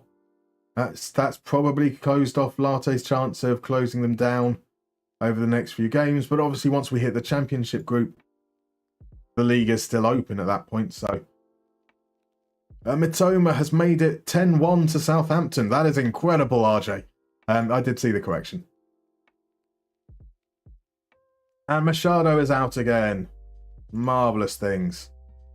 Marvellous things. So that will mean once again Okarike coming in on the right and slotting into the middle. Shetton onto the bench. Honkler he's from SJK, I assume, and that means we'll need to bring one of Day or Nunes onto the bench. It'll be Nunes. I thought Koskipalo looked quite decent when he came on. He got a 6.40 rating, but he seemed to do some positive stuff. His defending for the winner is a little bit disappointing otherwise, but I'm keen to see him get more game time. I'd love to have Ajala inside rather than out wide if possible. It would be nice to have a proper right back out there. Niskanen is recovered from injury, but struggling with the bench, to be honest, to get spaces to put all the players I want on there. So Hongdon also says that Brighton are currently 1-0 up. Yes, indeed.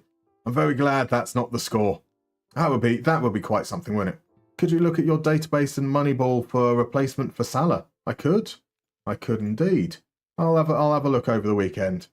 Hung Do Tuan, the Saints are not doing so good. I mean, it's a real tough situation, right? Because they've come up playing a style of football. It's the same situation for, okay, we now have no defenders.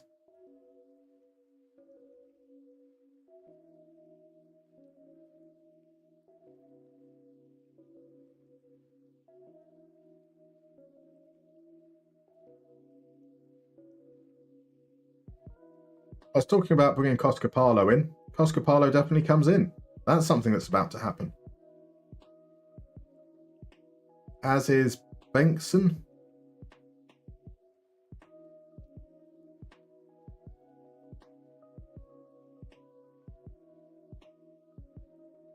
Let's play 24 minutes for us. Right, okay.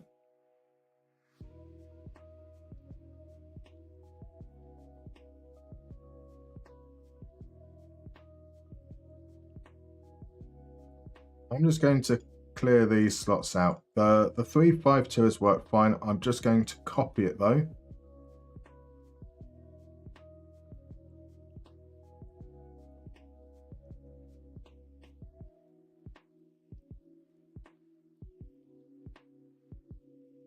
Go to a 442 diamond.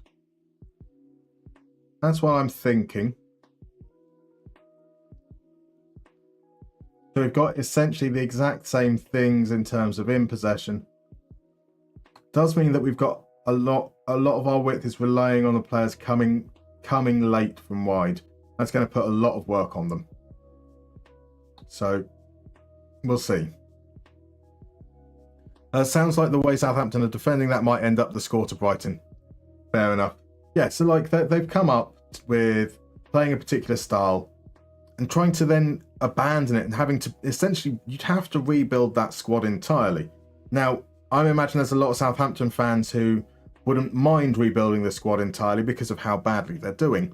But yeah, trying that shit, it's always really, really tough when you play that kind of style of football and then you need to adjust to a league where it's just not viable with the quality of players you've got. And without being able to spend, 300 million over a summer bringing in a whole new team. It's a tricky situation for them, but you would like to see them put up a bit more of a fight, perhaps. So, what are we thinking, chat? Do we go with a diamond? Or do we have one of these defenders be a little bit more defensive minded and go with like a normal 4-3-3? I'm thinking the diamond keeps us closer to what we've been doing, and that would be Ajala can play at right back. Okay, so we could go with Ajala, who's an experienced player. Bengtson, who is a left back.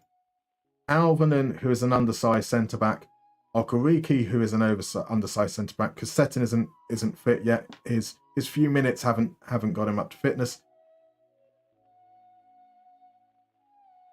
And then potentially we play Fonsel here to kind of cover in between.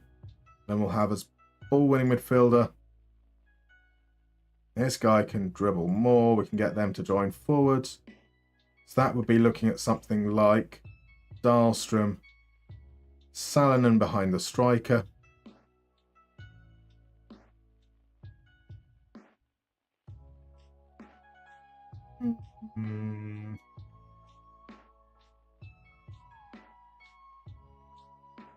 No, it looks like Jaden Reed's going to keep his chance. And maybe...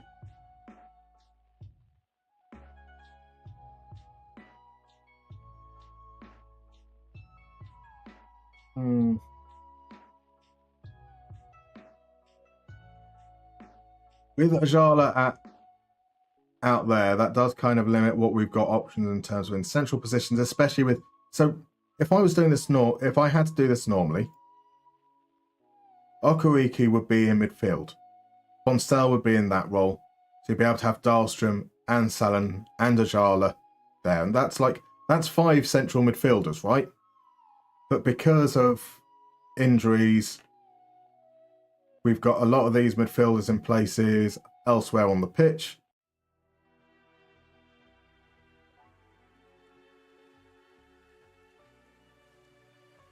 So go Olawale, Lundberg.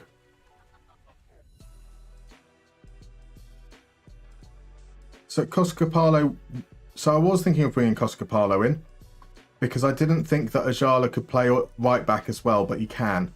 And Ajala is probably my preferred chance. I'd like to get Coscapalo more game time eventually. But we need to have Bengtson in at left back. He's not fully fit, so I don't want to have both fullbacks injured. Olawale in goal. Yep, that's what I meant to do.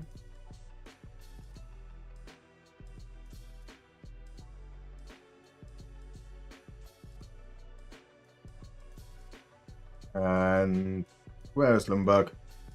I've lost my ability to see or follow what's going on at all. Setton's on the bench. Oskapalo's on the bench. Nisnen's on the bench. Patut, Larson, Nunes. So I think that's what we do. And then if we need to chase, we need to make changes. We'll probably look early on to bring on Coscapalo, maybe at half time. That will free up Ajala to be involved further ahead. I think maybe actually we'll just keep it. If we go for a ball-moving midfielder, he can pester and harry. And we go with double Cavalleros, in fact. We can't have dribble more on Cavalleros.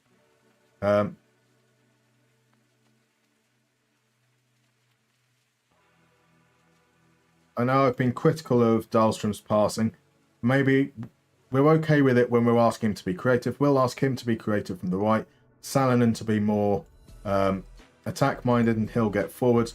Potentially so he fills that spot, but also occasionally runs beyond Lundberg. That's the thinking. And then we'll get another injury in about 3 minutes' time, and we'll have to rethink it all over again. And really, I should just wait until the game comes up. So... petition for you to at least make one of these strikers a trequartista sometime this season, because we love those. I do love a trequartista. Not with these players though. Hell no. Hell no. I love you, Brazilian Fury. There is not a hope in hell that I'm running a trequartista with any of these guys. These guys, they're gone. Our contracts are in that situation. That's fine. We are anticipating essentially maybe only having a squad of like 8-10 players come the end of the season, and then that frees us up to be far more. We'll have a whole season's worth of data that we'll be able to pick up free transfers that will have actually had some game time and properly put together a squad that's to our liking. Right, a chance for Ekenas now to jump ahead of us in the league. If they win on a Saturday, really put some pressure on. Narrow diamond for sure, says RJ. I like your thinking. Good. Banter aside, making it the top 6 would be super impressive with IFK. You might get battered in the championship group, but it would guarantee at least shot at Conference League. Exactly. Like we can kind of, if we can secure top 6, we can kind of down tools for the championship group. We know we're not going to win the league. We know that we're probably already too far off 5th anyway. And we can kind of not have to worry too much about the results at that point. It is obviously a big if. We've got a long way to go before we can get there. It's quite astonishing that we're even in contention, to be honest, and we have been punching above our weight. But there is the other element that most of our good results have been against the better teams. So Brazilian, especially in the first year too, never a bad thing to find a way to sneak into continental football for the extra money it can generate. Absolutely. Making it to Europe will be a long shot. You need to win 3 games just for a shot at Q1 spot for Conference League. But like, it's also being a, as you know, Sisu, being a winter league, we have a summer league. We have the advantage that when qualifiers come round, we're in full flow. We're fully match fit. We're in the midst of a season, whereas a lot of the teams we're going to be playing against won't be. They won't be particularly fit. They won't be particularly sharp. So sure, yes, it's going to be really tough in terms of standard of opposition, but not necessarily going to be too great a bridge for us to cross. Right, here we go. I almost clicked instant result then. I almost fell into my Moneyball Clinic ways. Jason says, I'd give half my pinky to find a regent out of the future Martin Palermo, even one that misses 3 straight penalty kicks in a match. That's the kind of future Martin Palermo you want, isn't it? Interesting keeper choice. Yep, there we go. So just checking if we are still awake. We are still awake, Johnny Trotter. I am just sometimes... So I have a lovely note just below my camera here. It says, talk slowly. Because I have this tendency to try and talk before I've let my brain work out what the words are. And sometimes I take far too long to work out what the words are. So getting the spot is possible, but you need to win against 4 teams from all like European leagues. Indeed, I said it will always be a challenge, but I feel like we could do it potentially. Even the first qualifying round pays like 200k, so that's already a bit of cash. I mean, that is literally what we need as operating costs for a year.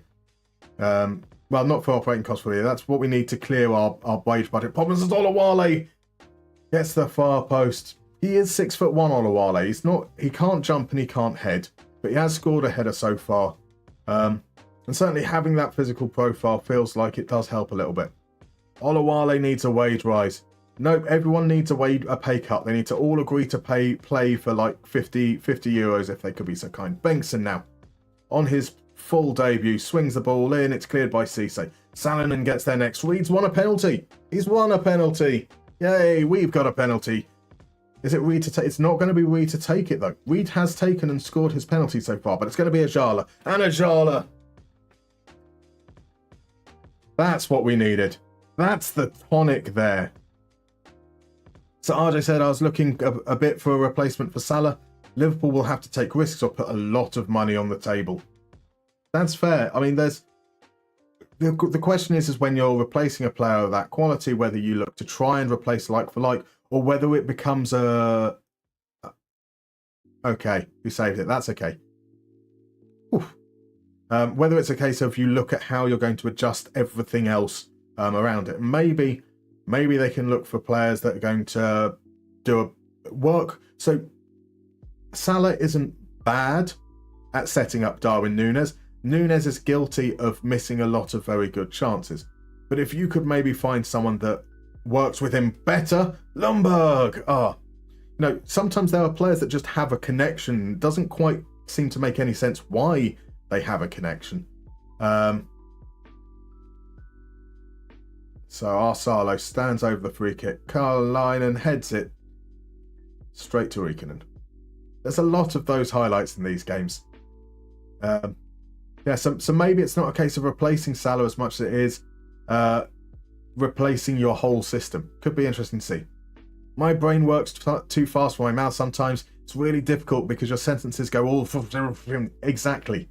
It's not something I normally experience. There we go. The boy wonder. That is 10th goal of the season. Arvid Lundberg. He started the season as our third choice striker. There's an example. And now here he is, our top goal scorer. A shocking decision from the keeper to come, and it was an easy header home once the ball was missed. So I'm used to doing work meetings and just jabbering on about nonsense. But for some reason, as soon as the camera is on, I start talking quicker than I normally would. I actually wanted to experiment with an 8-4 split instead of the 6-6 split, but there seems to be some kind of bug with the nation rules for Finland. That's a shame. That's a shame. I paid the ref due to the loss last game. Thank you, Kwan. Much appreciated. If you could pay him some more as well, I'd like a third. Couple of good chances so far for SJK. Before with the corner. Salonen has a chance to clear, which he does, and that will be half time. I'd prefer he didn't miss penalty kicks, but if he was the Boca Juniors Palermo, he can miss penalty kick. I'd prefer he didn't miss penalty kicks, but if he was the Boca Juniors Palermo, he can miss penalty kicks as long as he terrorizes defense like that Palermo used to. He was such a good player when he broke out, like incredible player. Black Friday is on. Somehow the Raiders level against the Chiefs. Still, Raiders always play well against the Chiefs. I swear like. Okay, no. I swear Raiders always start well against the Chiefs. They then go on to lose like 33. Yeah, I swear the last like few years, or at least certainly in the Patty Mahomes era, I feel like they've always been really, really good at holding on in the early game, sometimes taking a shock lead. And occasionally when they had Derek Carr, sometimes not looking too awful. Right, so I assume momentum's pushed in their favour, and it did feel like momentum pushed in their favour after we went 2-0 up. They are there in their 4-3-3. Does look like their chances have come from us being careless rather than them creating. You can see that Jaden Reed again hasn't really been involved. So I think that's going to be the change we look to make. We've dominated possession. We will look to just try and dominate possession a bit more in the second half. Bonsell for the second game running is going to come off at half time. That's going to be Koskipalo on. Ajala as the ball winner. Salonen, Dahlstrom. We're going to change this around a little bit. So Jaden Reed, we're going to put on support. We're going to take off everything but roams from position. We want the player in that position to pick up pockets of space. No, Jaden Reed's coming off. Jaden Reed is coming off. I've changed my mind already.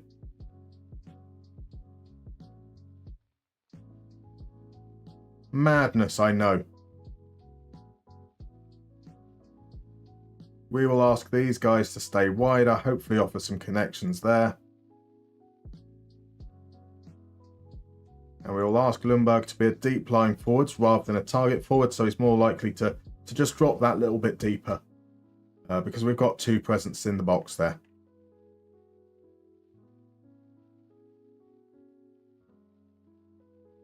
There we go. So, what is this nonsense? A ball game to play with your hands. Bizarre. It's like the perfect background sport.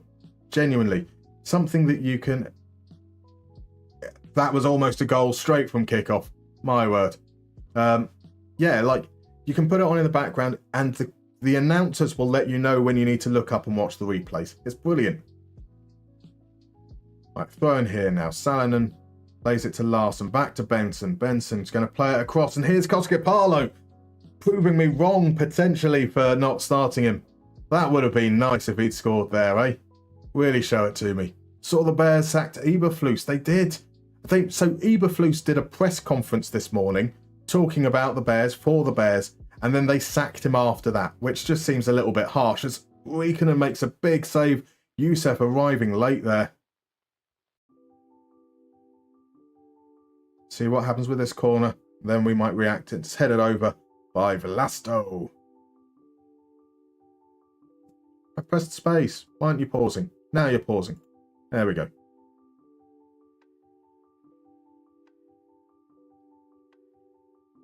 No, what am I looking for? What am I looking for? I'm looking for team analysis, SJK, and looking for average positions. Tugunes, Arsalo, Suki, Youssef, Valstov, their right back. There's a big hole here which we can possibly look to progress the ball, but it's going to be really difficult. That's a really weird shape. Otherwise, the space is out on the right. So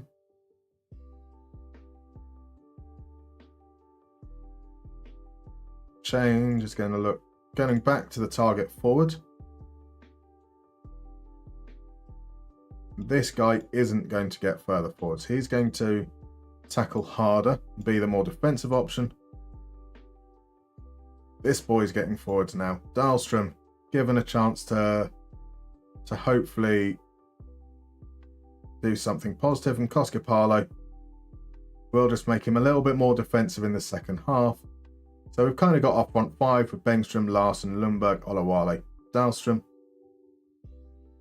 That should hopefully maybe help just shore things up a little bit, plus take advantage of where the gaps in space are. That's the thinking, at least. Olawale over the top to Larsson. No, maybe we don't make the change. Can we get a third? Oh, it's blocked. It's blocked. It's a beautiful ball over the top by Olawale.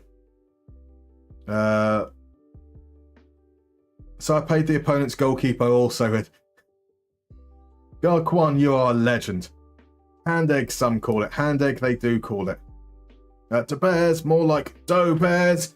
Arvid Lundberg, is that offside? It looks like it's going to be ruled out. The camera didn't know what to do. And it was so offside, we don't even get a replay. Yeah, boo.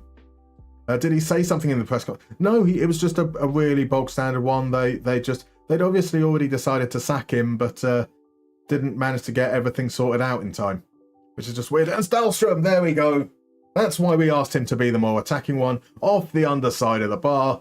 I feel like Paunio should have saved it, but Supreme Kwan has paid him off, and there it goes to show. Hopefully that makes things a little bit more comfortable now. Straight at the keeper. He palms it onto the bar, bounces 400 times. A thing of beauty. Coochie out indeed. Well, no, I didn't say that. I did not say... Don't. Whatever you're doing, don't get your coochie out. It's really not a good idea. You can end up in a lot of trouble for that. It's indecent exposure. Koskipalo stands over the corner, swings it in. They compel to clear it properly, but here he goes. Chance to chase after it. Dahlstrom is the man deep. Plays it back inside to Ajala. Here we're going back safe home. Alvinen got plenty of space to find Benson. Benson running into space. Loses the ball. Valsto. Afori with a weird turn, which is quite nice. Here's the counter-attack from SJK. Gunes. Crosses, and that's going to be 3-1. Jamie Moreno, an immediate response to going 3-0 down. All started with some poor touch by Bengtson out wide. A swift counter-attack. That's just a really, really good counter-attack. Our defence doesn't know what they're doing. For a while there, it looked like Akereke was marking Alvinen.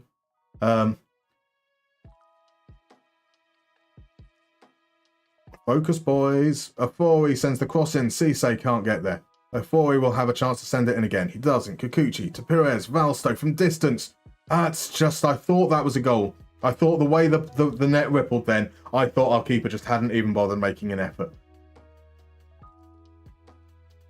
Alright, can we make it 4? Alvinen at the far post. Not quite going there. So, time to... We're going pretty much boring 4-3-3. Olawale as a winger. Adam Larsson probably is best as an inside forward. That's what he's going to do. It's time just to drop that mentality a little. So who do we have that we can bring on? We could bring on Patut in midfield.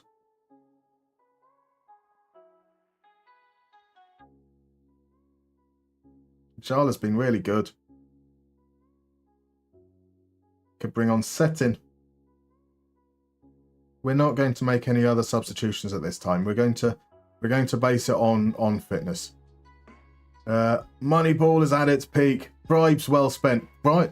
I bet the you're buying wins with Moneyball, right? And that's what bribery is, really. So here's Moreno, chance to make it 3-2, sends it over. Never really looked convincing, that chance, thankfully. But here's another go for SJK. The changes haven't really seen us get back into control of this game at all.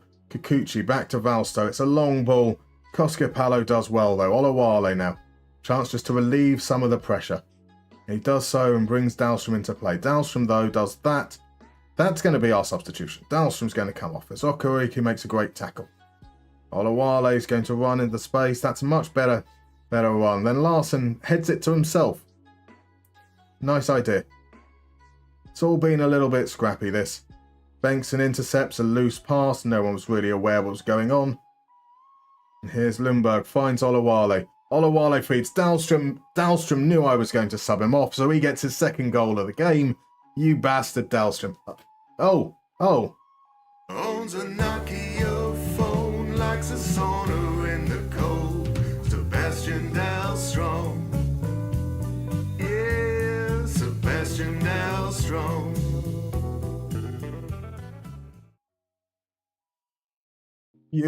Beautiful stuff. Right, now we make the changes as we've only... Ajala will come off because he's tired and that's going to see Patut on. We can bring off... We're going to bring on Nunes. And we've got one more change we can make, which is going to be Setin. Setin will come in for Alvanen. Look at how tired Ivanen is.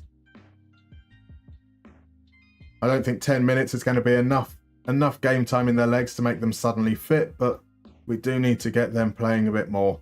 Koskipalo now with the ball. He gives it away to Cisse. Arsalo. Back to Namo.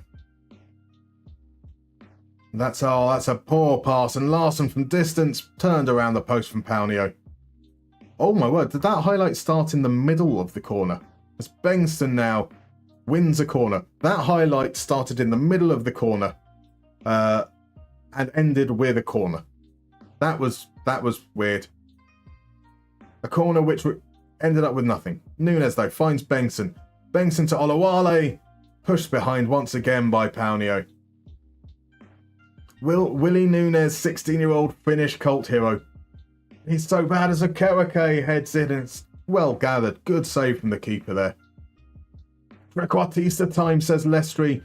Well, he said that probably like 10 minutes ago, but that's Mustermann time.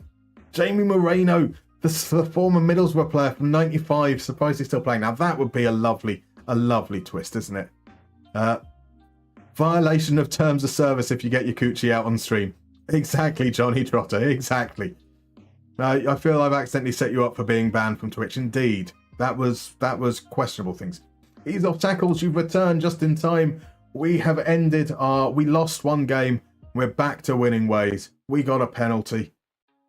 It was much more nervy than this final scoreline suggests. The bottom team, SJK, 5 points adrift at the moment. We now have a 4-point lead over Ekenas in 7th with 2 games remaining. One win now will guarantee us a top 6 finish, which is incredible. Incredible to think of. Who's Willie?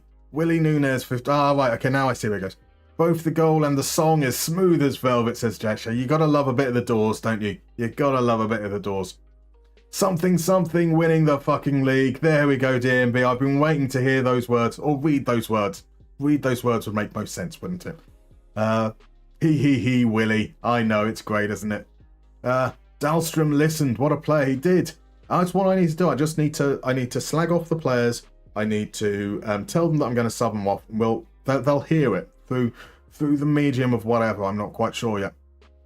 So if a footballer heads a ball to himself before he kicks the ball and scores, does he get credited with the assist as well as the goal? He should do. He should do. Well, at least we know the answer now. Will he score? He won't score. We're all going on a European tour. A European tour. A European tour. Beautiful stuff. Do you love Willie, Mustermann? I don't love Willie. I want to love Willie. I've tried to love Willie. I've put all my heart and soul into embracing Willie. But Willie just continuously disappoints. It's just, I'm expecting one thing, and all I get is this limp performance. And, I'm not really all about that.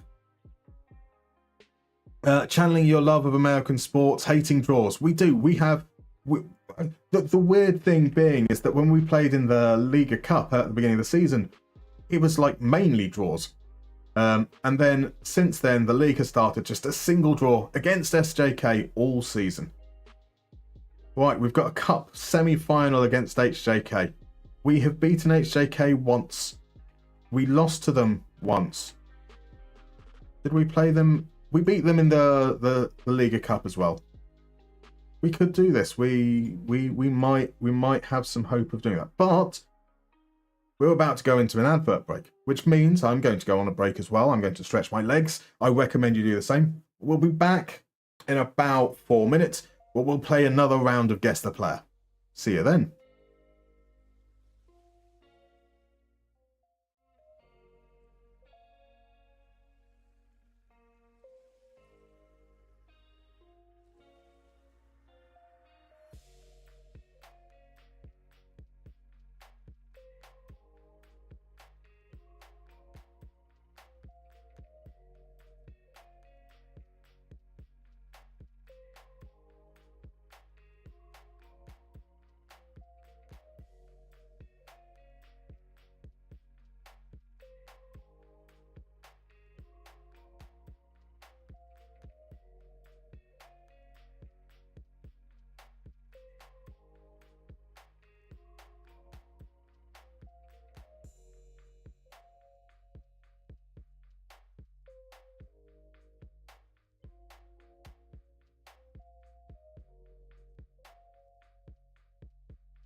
And we're straight in with another round of Guess the Player. Thank you for the redeem, Adam. I didn't forget. That's pretty amazing for me, eh? Well done. I'm even on the right screen. So let's go straight into it, shall we? The rules are the same as usual. If you're new to the stream, the way this works, you will see snapshots of a player's profile in FM24. That means they will be at the club that they start the game at in the default database. You will see one piece of information at a time. So you'll start with their positions, their attribute profile, their scouting report, their attributes and traits, their playing history, and your job is to guess who the player is. The earlier you guess, the more points you get. And those points mean you get a place on that thing down there, that leaderboard that's running. We have a weekly one running, we have an all-time one running as well. And we have had some early guesses. Now, about an hour ago when it got redeemed, RJ guessed Federico Di Marco. And RJ, I said I was going to do Federico Di Marco just as a one-off. And do you know what? It's not Federico Di Marco. It's not Jamie Moreno either, nor is it Freddie Adu, Nuno Santos, or Endrick. But Endrick is a striker, so that's not a bad one to guess straight off the top there. JHK, I will address your comment. Yes, we are top half of the table. We're not just top half of the table. We're top half of the table with a buffer. Can you believe it? Can you believe it? So Gyökeres says Redab. That's a nice guess. Gyökeres is a quality player, isn't he? It is not Gyökeres. It is not Peter Unlove. It is not Firmino. But Supreme Kwan is doing the right thing. He's looking at the roles. This is a pressing striker. So I can understand you going for Firmino there. That's a good guess. Bring back the pizza chart, says Mal Montez over on YouTube. I appreciate the feedback. There is a comment on that video for you to like, for those that want to register that they'd like me to bring that with the pizza charts. Just as we mentioned in it, that we do have pizza charts still in those videos. It's just not for the initial information with aggregated data. Now, I do see we have a couple of other guesses that have come in. Mateta, Alfredo Morales, Retegui, and Olawale, and Eric Maxim Choupo-Moting. Now, let's move on to the next clue, because that clue won't really help you much. Actually, let's move on to the one after that. They're a Serie A player.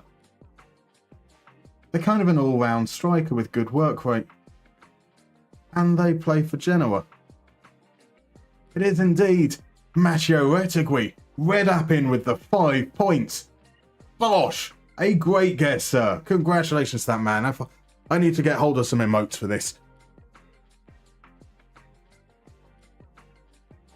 Boom! Get in! Red App. A wonderful guess. I thought no one would think about Matteo Retegui. Not until it became obvious a little bit later. That's the second 5-point scorer. Oh, brilliant, brilliant work, sir. Let's head back. Has Red App then gone since? There he is. Oof indeed. Holy shit, says the bassist. An appropriate reaction. Absolutely incredible. Holy guacamole, says RJ. Atlanta is on the spotlights at the moment. That's fair. What emoji should I use to celebrate? Whatever emoji you want. We are the Mind Hive. We are thinking of every player always, says Johnny Trotter. That is fair. That is fair. I mean, we went through the whole range from Roberto Firmino all the way to Peter Unlove. Every single striker that has ever existed. Olawale was in there as well. Now, we all know that Olawale is a right wing back. He just doesn't know it yet. There's some good emotes coming out from RJ. We've got a party parrot. That does feel appropriate. Right, into Turku don't win their game in hand. So that consolidates our 4-point lead. Just one win. One league win will do for us. And what? Our cup game has been rearranged due to HJK being in qualifiers. Interesting. So we get our league, our final 2 league games now, and our semi-final has been moved back to September. Moved back a whole month. Okay, Ilves absolutely smashed us last time out, 4-2 at their place, and they are first in the league. This is going to be a pretty tricky game. Mahomes has got a touchdown. Is that Mahomes has got a touchdown, as in it's a rushing touchdown, or has he just done something pretty awesome? Do I remember the 21st night, September? I don't. I have no idea what you're referring to, unfortunately, Lou. Yeah, we got absolutely smashed. But you've got to remember that their last goal was when we went all out. I think we had like 2 strikers and 4 attacking midfielders in the last few moments, because if we're going to lose, we might as well try. It was a passing touchdown. Do I have any Chiefs players in my fantasy team? I don't. I definitely don't have the Raiders defense, so not a bad thing as far as I'm concerned. Not necessarily a... Oh, Ilves did have to play their cup game, so we should be fresher than them. Although, Wednesday to Sunday, that is plenty of rest for them to be reasonably fresh. Hey, this is... I wouldn't be surprised if we lose this one. We'll certainly go into it. You're unhappy, and that's absolutely fine.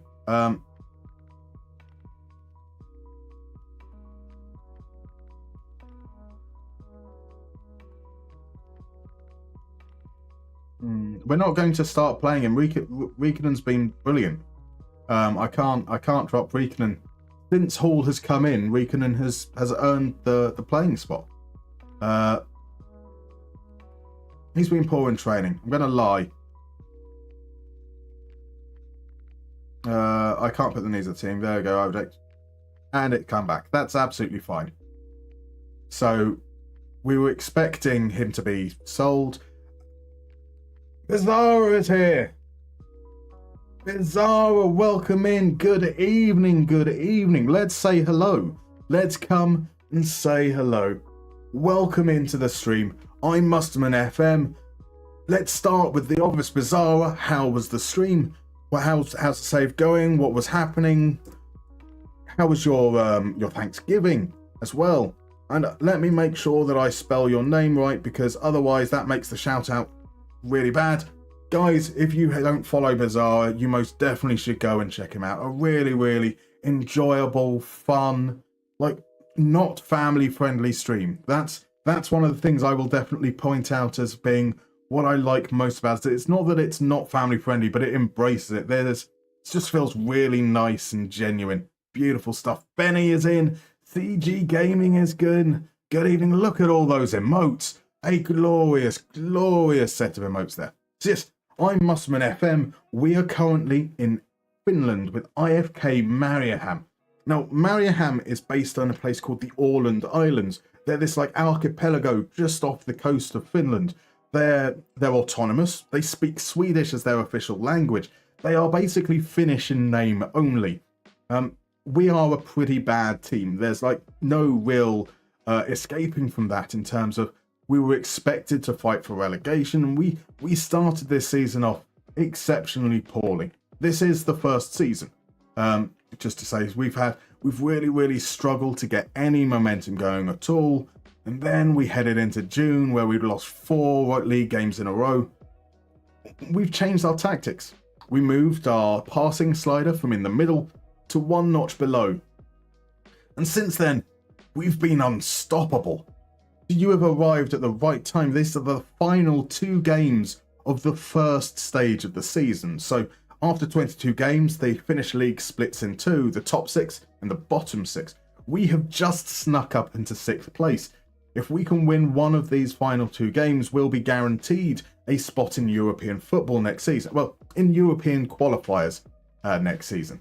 So this is going to be some big games. And we start off with a match against top placed Ilves, who knocked us out of the Liga Cup at the beginning of the season. They destroyed us 4-2 at their place. We might be in for a tough time, but we're in form, so who knows? Who knows? Ekenas have lost. Okay, Inter Turku can catch us up. Cups can catch us up. We can be caught by Cups. Welcome in. We're playing against a team called Cups. In fact, do let me collect my thoughts as I talk through these things. Tampa and Ilves have the greatest logo in football. So Like, just look at that thing. I want them to win. That is a lynx, by the way. He's playing often enough, in my opinion. Best answer, says RJ.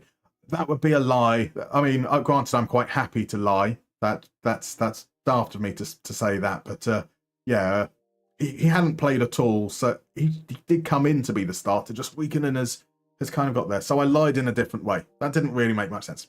So welcome to Benny, to Galactic Umbrian, Pixelated Suit, CJ Gaming.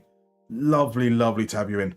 JHK says Mullet Man is still dominating. Our league is being dominated by R2 Heinonen, the top scorer, 12 goals with the finest moustache and mullet combination you'll see in modern football. Brizara, save went well. We have hit a bit of a wall in the Champions League. Trying to get to knockouts has been a challenge. 4 straight Hungarian league titles with Guillemot, though, so that's a positive. That is a positive. That is a positive. Ilves versus Partick Thistle would be a logo showdown. That would indeed. Let's have a look at Partick. It is a fine, fine Thistle. What is the Thistle by any chance the natural enemy of the Lynx? I think it might well be. I think it might well be. This dude has Aussie ancestors. There is definitely a lot of similarity, I think, between the fashion senses of the Australians and the Finns. They are very, very unique cultures, both of them. The Partick mascot is what I'm thinking of. You're thinking of the offset star thing that looks like a Lisa Simpson of Nightmares. The Lisa Simpson of Nightmares, I think, might be the best description I could possibly give. I'm glad to hear that the save has been going well, though. Who's been the key contributors for this season? So let me introduce you to Arvid Lundberg. Arvid Lundberg is a 17-year-old target forward. He's 18 yet now. He started the game at 17. We missed his birthday. How inconsiderate of us. When we initially assessed, he was going to be our third choice striker. He's got a really good physical profile here. So for you guys that don't know, we play attributeless or semi-attributeless, which means that instead of numbers, you see the attributes represented as icons with a range. Big and white is excellent. Kind of big and green is good. Medium and green is average. Small and green is bad. We can see here that like Arvid Lundberg has a very good physical profile, especially for such a low level. And he kind of does some things okay attacking. Nothing else really much. He's improved this season in terms of his finishing and his off the ball. He's not necessarily the greatest player. We expected him to be our third choice. And then when we were losing, we threw him up front because we needed a big man, and he hasn't looked back since. 9 goals in 30 games doesn't necessarily sound impressive. That's 1,900 minutes. That's roughly 22 full games. But for us, that's been pretty incredible. He's been supported by Mohamed Tehe Olawale. He's also scored 9 goals. But he's played 16 of his games at wing back because we only had one right back in the whole squad, and we needed someone to play out there. Since then, we've moved him up front on the recommendation of our assistant manager, and he's been a revelation with 6 goals in the last 8 games. So he is currently one of our favourites. Other than that, we have Daniel Enqvist here. Daniel Enqvist has become a bit of a local legend, we will say. He is a bad player. Now, when we saw Lundberg earlier, he had some really good things. He had like a couple of big circles. Daniel Enqvist has none of that, and is absolutely atrocious at everything else. Oh, his positioning's just improved. His positioning is now at 11. I can say with great confidence, it was on the average, and it's now moved up to good, which means it has to have moved to 11. He finally has a redeeming feature.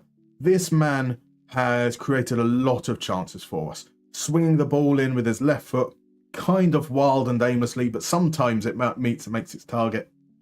He has the confidence that belies his lack of ability. He will shoot from anywhere. He will try crosses when there's no one around. Just a truly, truly incredibly bad player, and I love him for it. So there's a reason why we Aussies love Valtteri Bottas. It makes sense. It makes sense. Downs has equalised for Southampton. That's a shock. That is a shock. And Muru is in. Good evening, Muru. Life in Orland is wonderful. We now need just 2 more points. 2 more points to into Turku and Ekinas. Coops, we need just 1 more point to confirm our place in the top half of the table. This is something we never ever thought was going to happen. At the halfway stage, we looked like we were getting relegated. And we've got 2 games left before the league splits. Russell99, thank you very much for the follow. I hope you're doing well. Obviously, no obligation whatsoever to chat, but if you want to, let us know who you support. Let us know who you're playing with in FM. Love to hear what you're up to. He doesn't even have a face. I know, it's such a shame. It is such a shame. There's a small smattering of players that don't have faces, of which Enquist, who's been quite good, is one of them. And he is back from injury now, so Enquist will come straight back into the lineup. Bengtsson onto the bench. Oh no, that's got to be our goalkeeper. Reitinen and Machado are back. I'm not sticking... Look, we gave up a lot of chances to SJK last time out. So we're going immediately back to our 3-5-2 now we can. So Machado, Reitinen all come back into the squad. Okariki onto the bench. Koskipalo might well get his chance in a moment. Dahlstrom and Salonen there, so we need Fonsell back in. Salonen to play back up front. Oh well, in that attacking midfield place. Robin Sid, he's good for 45 minutes. Let's get him on the bench. Let's get Honkler back in. Batuta's out of the equation. Nissanen's out of the equation. Jaden Reed drops out altogether. And this is what we're going for. We're at home. We're at home, so we'll drop that passing back down to Shorter once again. And here we go. Here we go. A win will get us top 6. Let's pump our fists. You'd think they'd be able to. Let's go for that one there. Let's just talk to Oskari Mohammed. Oskari, this is your moment. This, Oskari, is your moment. I know it just means be assertive, but pick up where you left off. Right, I'm doing a Moneyball Build a Nation with Górnik Zabrze in Poland. Awesome. How's it going? How's it going? RJ says, let's get that European spot. Let's get that European spot indeed. We can do this. I seem to recall us getting thoroughly outplayed by Ilves the first time we played them. Thoroughly outplayed by them the last time we played them. But things are different now. Things are different. We have turned things around as Dahlstrom sends the ball down the channels for Olawale to chase right in the opening minute. Nothing much happening here, but we have a throw-in. It's a little bit weak, and Ali Milmarki had a great game against us last time. You're not going to forget a name like Ali Milmarki. This is some lovely, lovely football from Ilves and managed to play against the pressure really, really well there. Now they've got some space. And Mainpar back to Meitinen. And they've gone all the way back. We keep on pushing back. We're not pressing high. We're not pressing high. This is a surprise. Now, Orifi to Duiri. Duiri's able to run. Alamalmarki plays it through. There's a shot and Riikkanen's keeping up his good form. Now that our backup lone goalkeeper has gone away, he hasn't just immediately decided to drop his form. Stankovic sends the corner into the far post. Reitinen gets it clear and Dahlstrom can chase. Zlatazar is going to do something weird up front. He is indeed. He did kind of just give up a little bit once we reached past the point. I think that's a thing we need to look into. Mainpar. Great tackle there on the wing. So Salinen's going to play Olawale through. Olawale is through. He's taking it wide. And that shot was on his weaker left foot. It's a shame. That touch that pushed him out to the left, probably a bit of a shame there. Risky business up front there. I see what you do. I see there. We were bad back then. We were bad back then. It was a different time. Moving on up as the M people believe. That's the hope. I definitely can't reach the high notes of Heather Small. Moving on up. Nope. See, voice cracked straight away. We're at home now. We are at home now. We are, and it has been. So I think that the difference in XG probably speaks largely to that chance. No, the early chance wasn't that high. They're starting to get some flow now. So I'm going to pause it here. Let's see who's getting a lot of the ball. Passes received. So a lot of the ball is out with Mindpower at right back. And then we've got Milmaki and we've got Arifi seeing a lot of the ball as well. Let's see if we could maybe Milmaki there, Arifi there. Looks like they're having a lot of luck moving it centrally, but Milmaki is not in full best condition, so let's try and get him off the pitch. We are trapping inside, so we are trying to force them in. We have got Foncel there. So what I'm going to look to do, we're going to make Salinen's role a little bit simpler. Just want him to move into channels. But we do want him coming back to mark the defensive midfielders. I want him coming back on Arifi. So we have, we're not expecting much defensively from our attacking midfielder. So if he's just kind of in that area, that might just allow us to have a bit of a more security in that area where they're managing to connect quite well. That's the thinking. Let's watch Arifi score immediately, right? So what have you done today to make you feel proud? Oh, what have you done today to make you feel proud? I do apologise. Right, Dahlstrom in the corner with 5 minutes to go in the half. Sends it to the back post. Arvid Lundberg is there. We're 1-0 up. Bosh. There we go. This is what we need. That's his 10th goal of the season. I celebrated his 10th goal of the season prematurely last time out.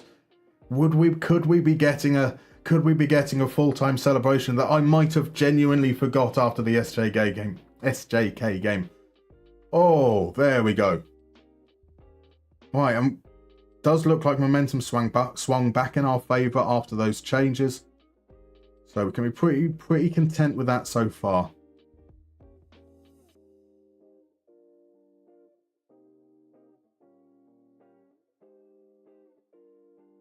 That was a very good first half performance. That's what we're going with.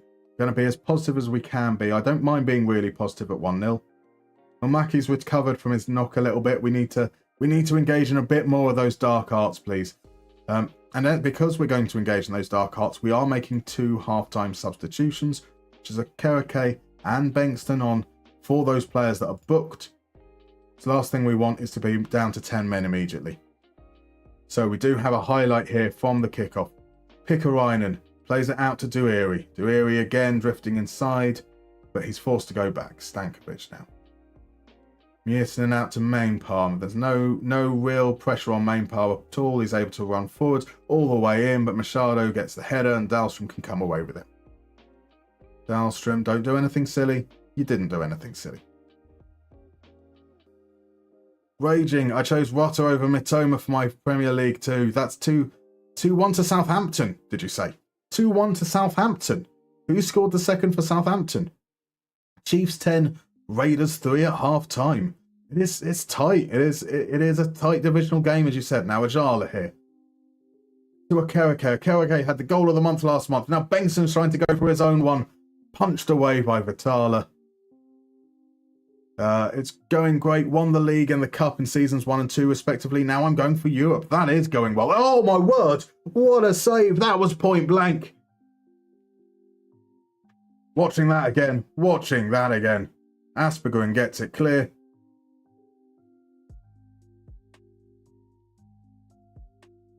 It feels like it was easier to score than miss, but it was a great save from the keeper.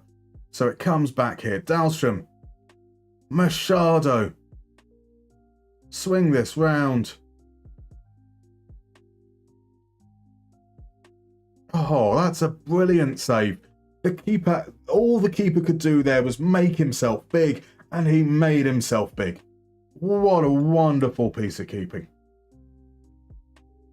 Are we going to go and regret that now? So how many subs for an M people sing along? We'll do it at 1 sub. If I can get 1 sub, we will. How would we do a sing along exactly? I mean, it's not just me. You guys all need to be singing along. Well, I can't hear you, can I? So you can just tell me that you sang along. And it can't be 1 sub because then I'd have to do that now, and that means I'd need to know actually like the words and the melody.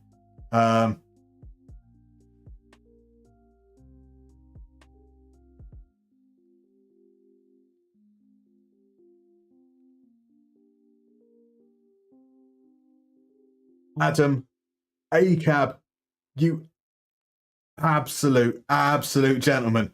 I will regret opening my mouth now. So, I've said it. I've said 1 sub, and that will be an M People sing-along. You need to let me learn the lyrics and do it. Good news, though, we have a stream tomorrow evening. So, tomorrow evening, after the first break, because I think if I scared people off before we'd even actually started playing Football Manager, that might be a bad idea, right? So tomorrow evening, after the first break, as Salonen looks to make it 2-0, we will do an M People sing-along. You can't make tomorrow. Monday evening, then. Monday evening, we'll do that. Is that okay? Are you around on Monday? Give you the choice of moving on up or search for the hero inside yourself. It is almost certainly going to be moving on up. Maybe we can see if we can do some kind of weird segue with another song as well. I've already got some ideas coming along, but yeah, we've said we're doing it, so this is going to happen. Oh dear. Time to bring on Honkler for the tired Lundberg. Time to bring off Dahlstrom, is also looking tired for Koskepalo. Time to waste just a little bit. We've got 15 minutes to go, so just a little bit of time wasting in. That's what you get, you stupid Lynx bastard, said DMB earlier. Absolutely. Also, I think it'll stay 1-1. It was offside. My word. We declawed them in the first half. I love that. Lou. And now they've taken João Pedro off. Oh, no. I can't make tomorrow. No, I'd rather give you less prep time and watch the VOD. Wow. It's like that, is it, Adam? It's like that, is it? Right, so tomorrow it is. Tomorrow and the first break, we're going to have an M People sing-along. It's Lundberg, about to come off, about to be subbed off, get his second goal of the game. What a legend. What a legend. 18-year-old Arvid Lundberg. He's about to be written into the history books in IFK Mariehamn. A delightful ball from Olawale. That was weighted like... What's something that's weighted really well? I don't know. Like a weighted blanket. It's weighted like a blanket. There we go. Makes no sense. I don't care. Right, Ilves coming forwards now with it. Alan Milmark, he's made it through the game. Harala feeds it. Riikonen, it takes a deflection and he's able to push it behind. We're expecting everything thrown at us in this last 10 minutes. As Jorginho will take the corner. Jorginho, it is that Jorginho, and he's been told that he can only play in Finland if he uses his weaker left foot. Right, here we go. These are the last few moments of the half. We push that up now. We drop down to balanced. Going to drop the tempo. And we've got one more substitution we can bring in. It's going to be Adam Larsson on for Olawale. Make the difference, young lad. He's not that. He's like 24, I think. Weighted like a blanket, says Crodmo. Yep, exactly what we're going for. Definitely a saying. Koskepalo. Can we make it 3-0? Koskepalo goes for the shot. It goes out for a corner. 3-0 would be incredible. Incredible stuff. AK over on YouTube asked, did you instruct your defenders to step up more? No, because it's a back three with 2 midfielders. Exactly. So we do have a stopper in there. The stopper is in there because we do have a tendency to be a little bit passive when it comes to those inverted wingers. And having that security against a single striker formation means we can have one step up, engage a little bit further ahead when the opportunity is required. But otherwise, we still main that spare man in defence. But no step up more otherwise. Okarike, we've got 20 seconds left. Just playing out the time, is it? It is. That ball is never going to be caught by Larson, asking far too much of him. Vitalar now. No rush, it seems, from him to push the ball forwards. Stankovic out to Jury. A lovely first-time ball.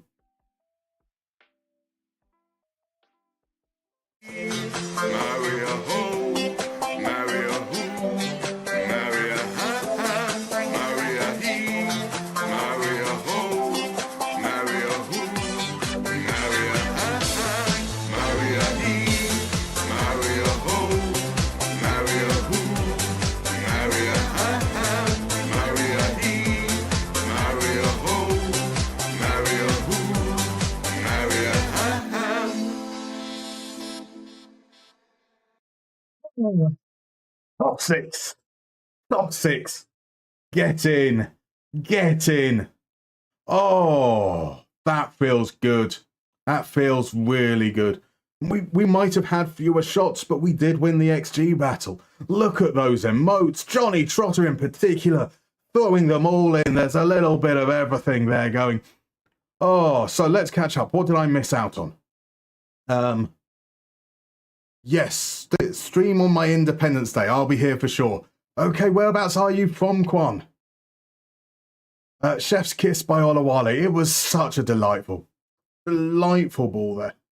Reply to ACAB. I give 3 more subs if you sing without hat. Well then, that seems absolutely fair. Will you be along tomorrow evening, ACAB? I will sing without the hat. I will sing without the... Oh, he will charge more than 3 subs for that. I won't. I'm not that much of a... Ultimately, I'll be honest, I'm not bothered about the subs. I'm happy that people are enjoying and they're along for the ride. Just as I say that,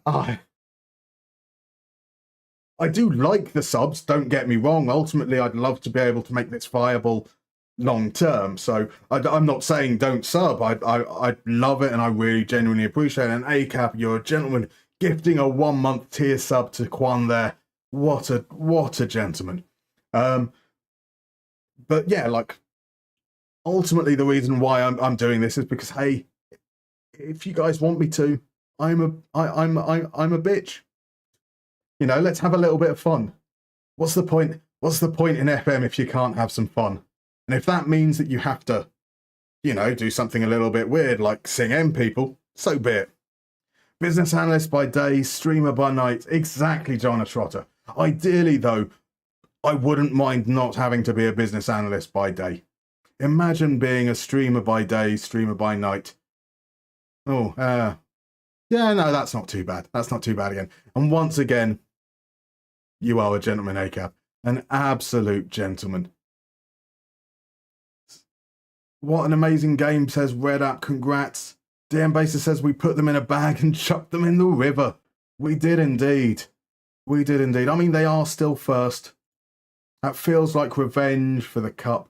That's pushed us up to 5th. That's pushed us up to 5th. Could we finish even higher? We've beaten HJK. We've beaten Ilves. We beat Larty. We destroyed Larty. Larty was the 5-1, wasn't it? Yeah, absolutely destroyed Larty. So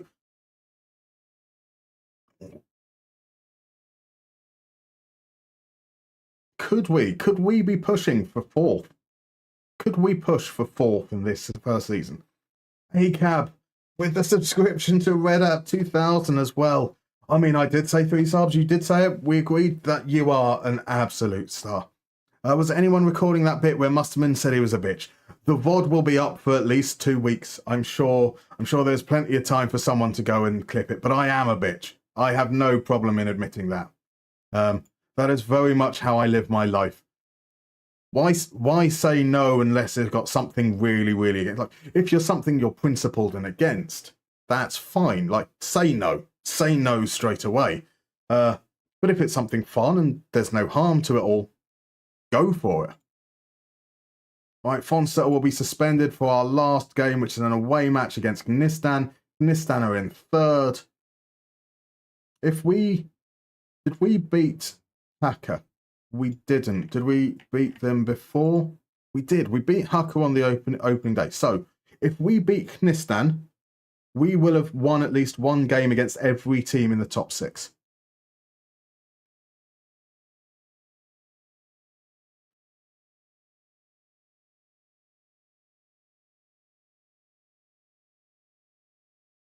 This lab has got, sorry. I'm broken. You've destroyed me. Ladislav had that sub from ACAP. Nick Bears, it's just been given a sub by DM Basis. Thank you so much, DMB. Now RG is asking for a sub-only chat. I'm not in the business of creating a different.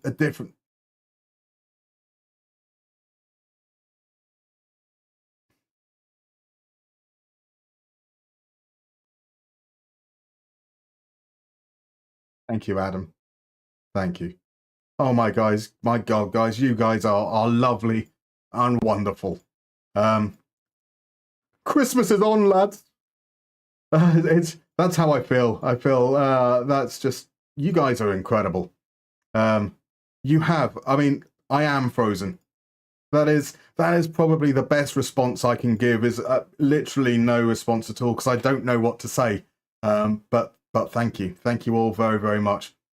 Adam has now given out and yet another subscription to Where's the Cue Ball Going? And that's a really good question as well. Where is the cue ball going? The answer to that is going to be different depending on whereabouts you are. Like, if you're in a snooker hall, it's probably going in a pocket. If you're in certain clubs in Thailand, different answer altogether.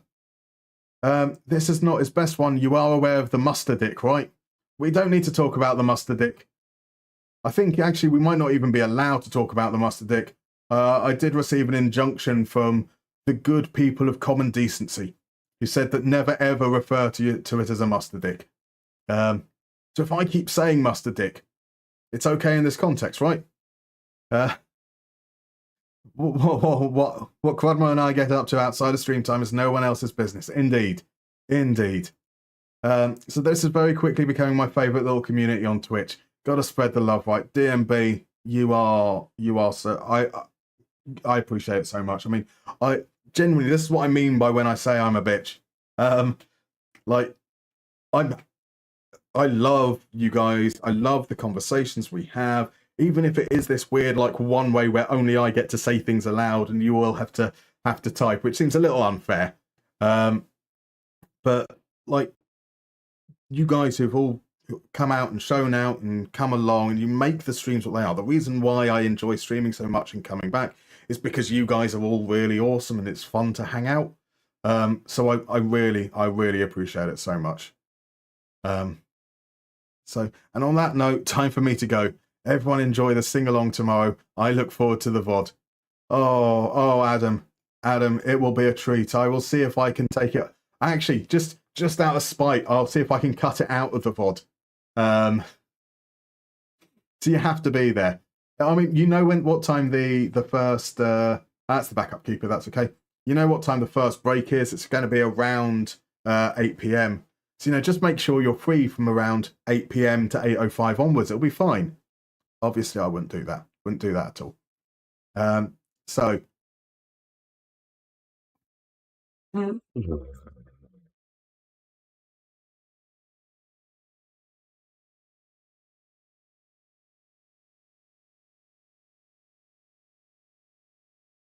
Holy shit. Lestry, wow. Someone else has said it as well. Johnny Trotter said, whoa, times 10, exactly.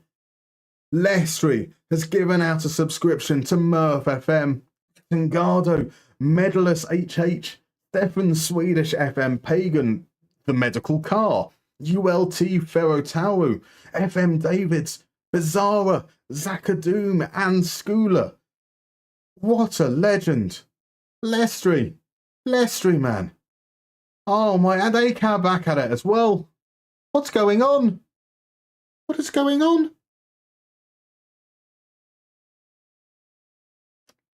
Levi, the first man in chat every single stream, has just got a subscription from ACAB. This is, do I have to learn a whole M People album? Don't make any, you should never make any human have to listen to a whole M People album. You guys are awesome. We will have to go big tomorrow. It looks like it's going to have to be at least more than one M People song, or exactly one M People songs, because after you hear the first one, you'll be begging me to stop. Either way, whatever it is that we end up doing, we're going to have to take this much further. You guys are absolutely incredible. I really don't know what to say. To the moon, Johnny Trotter. Johnny Trotter knows what to say. We have liftoff to the moon. Earlier on, someone wanted the moon on the stick, and we're going to get it. What happens when there isn't anyone to gift a sub to? I assume that we've pretty much run out of people to give subs to already now, surely. I mean, there's like 30 of you in here. I swear everyone's just been given one within the last 5 minutes. It's incredible. Oh, wait a second. I can't see DM Bases. DM Basis. Why can't I see? I can see DM Basis Narjay that you have replied. I can't see what you've said. I have to play the bass too. Look at Mr. Muster blush indeed. Like, there is no hope of me singing and playing at the same time. That is for sure. But it will certainly probably be quite funny watching me fail to sing and play at the same time. So sure. We've got the focus right here. We can plug things in. Yeah, we can work something out. But I am having to actually open Twitch on my laptop so that I can read chat, because for some reason it's just not showing me any of the chat from after that last comment from Quan. So it gives randomly. I think it selects randomly from someone who's been in chat before. This will end up being the stream with 100% subscribers. It picks anyone who...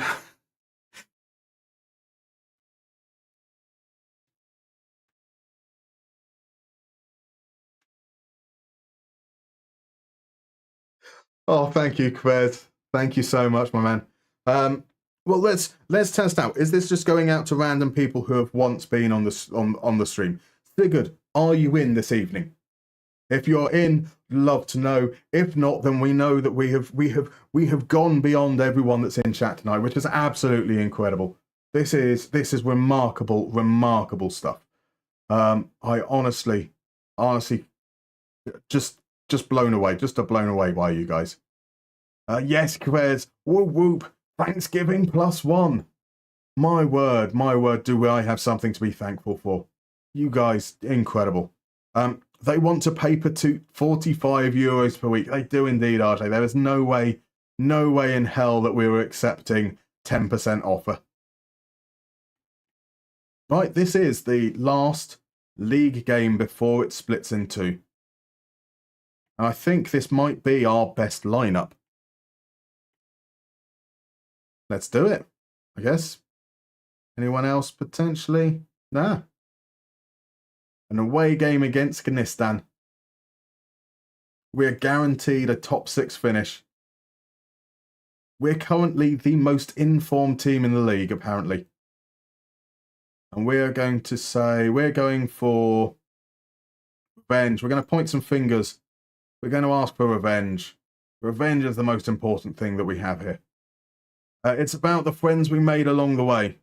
Wait, let me lay the ref before the game starts. That's fair. It is about the friends. Like, genuinely. Like, I know it's all soppy, and I tend to be a bit more weird than soppy, but I appreciate you guys all so much. DM Basis says 10 minutes added on in the Southampton game. My word. Has there been some big incident? There's been, what, a couple of goals? Has there been, like, a big injury, maybe? There's a cross goes off for a corner. That wasn't much of a highlight, but they do have a goalkeeper called Samuja. Samuja is a fine name. Did someone say Brandon Soppy? That is fair. Come on, Brighton, says the Everton fan. Why might you be rooting for Brighton here? It took 10 minutes to review the offside. Makes sense. Fair.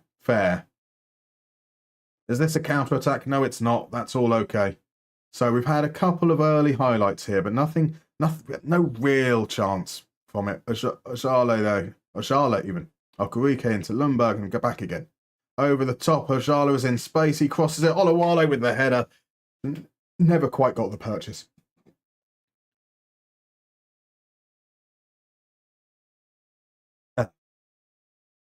So, yeah, that says it all, really. Just 2 shots so far in the opening 20 minutes. Nothing really much happening.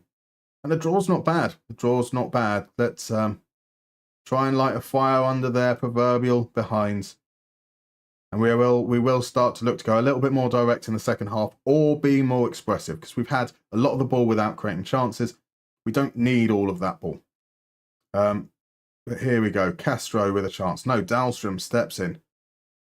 Dahlstrom doesn't do Dahlstrom things. Dahlstrom feeds Olawale, and Olawale shoots over. That looked like almost every highlight involving Dahlstrom so far this evening, where he just kind of stands there until he's tackled. But he manages to release the ball. Yeah, 63% possession is just unnecessary. And I assume a lot of that's going to be... It's all going through Dahlstrom right now. 152 pass combinations. That is something now. In one half of football, that is quite obscene. So Kereke alongside him and Oskari Salonen are kind of on top of one another. Here we go. I'm happy with dominating possession, but we're going to play a little bit more direct. We've still got counter on. Let's just start to try and turn the screws a little bit. So just the first half of extra time in the Southampton game. There's a massive delay to disallow Southampton's second goal. I remember leaving Sheffield United away early and there was 14 minutes added on. And you missed a Rodrigo Muniz overhead kick. Oh, that's frustrating. That's a shame. I don't know if you answered. So is there a limit of redeem stream? Okay, yes, sorry, RJ. I did see that and I thought I replied. I apologise. There is, it's two times per stream for both Only Connect and Guess the Player. As Nistan go close, I have to create them and then I have to set them up in things. So like my scenes, and there's probably a much more optimal way of doing it. But the capacity I have in terms of being able to like move between all my different scenes and things, it means there's two Only Connects, two Guess the Players, and a single top trumps. Okay, the changes seem to have resulted in Nistan getting a bit more of a foothold in here, but here is Vitanen just running down the right wing. No one's going for him. Dahlstrom now. Dahlstrom to take aim. Not bad, not bad. Like, he does seem to like to get forwards a bit. So we can see that. I think we're going to go back to shorter, but we're going to be more expressive. So let's see if we can just do a little bit more there in that regard. Enquist once again is Sajala coming off. Ajala is the most tired player. So Koskopalo coming on. Olawale will be replaced by Adam Larson. And there we go. Then once we're back in, we will give a little bit of a demand more. I need to see something more from him. The demand, as soon as we've pressed demand more. Now, I don't think the shout's actually gone through, but as soon as we've pressed it, we might concede. Agbo to Reitler. Reitler punched away. Lots of rebounds and weird things going on there, but we survived for the moment. Can't tell if there's been feedback. There we go. Cat scores. Motivated by the feedback. So we press demand more, and that's how we lose. That's what puts us down. I'm blaming it entirely on the shout and not on any of my own management skills otherwise.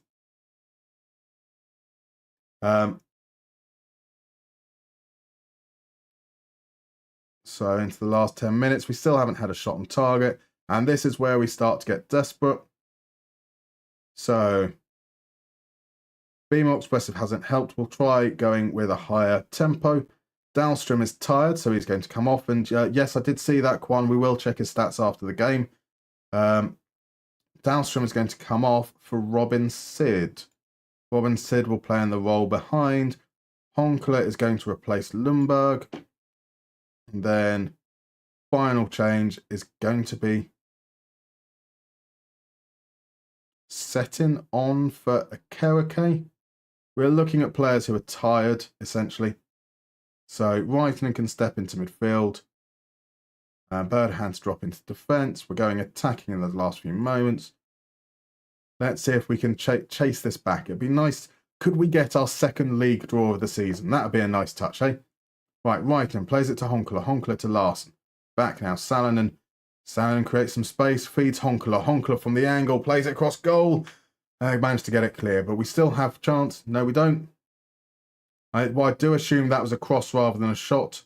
So Koskopalo on the right now can play it inside. Salonen's in space. He's found him. Larson. Back to Berdehan, who plays it out to Koskopalo. First time cross. There's Honkler. The lone players combine. That is how you do it. Honkler with a jumping dance. That's how I feel. I wasn't too sure about this pass from Berdehan, but it was absolutely delightful. Koskipalo volleys in the cross, and Honkler is there to sweep home from 6 yards out. Ooh-ah, Honkler! Indeed. That is our first shot on target. Nistan have every reason to feel aggrieved. Into the last 4 minutes of injury time now. Machado will be suspended for the first game of the next stage. That's okay. 40 seconds remain. Is this going to be a chance for Nistan to steal it at the death? Alaiso back to Cats. Call for Cats. Alaiso, Mabinda. Mabinda should be able to get the cross in here. He doesn't. He goes back, and Alaiso's the one who sends it in. Reekinen claims. Just 10 seconds remaining. Are we going to see anything more, or is this highlight just the end of the game bit? And it's just gone on for like a minute. The kick goes long, and it's straight back. Ball over the top. Back to Reekinen. This is definitely the end of the game highlight. This is just a bit of an anticlimax, eh? There we go. Ah, well. 1-1. A poor game, I think it'd be fair to say. Two teams both playing some form of 3-4-3. 12 shots between us. 4 on target, 2 goals. Emily Honkler saves the day. And that means we've finished the first half of this league stage with, 1 defeat in 8-9 games, which I feel is pretty decent. There we are in 5th. Gotta be delighted with that. So, we'll be checking Dahlstrom's stats as asked. I'm just going to wait until we're out of the game. And then we'll go back in.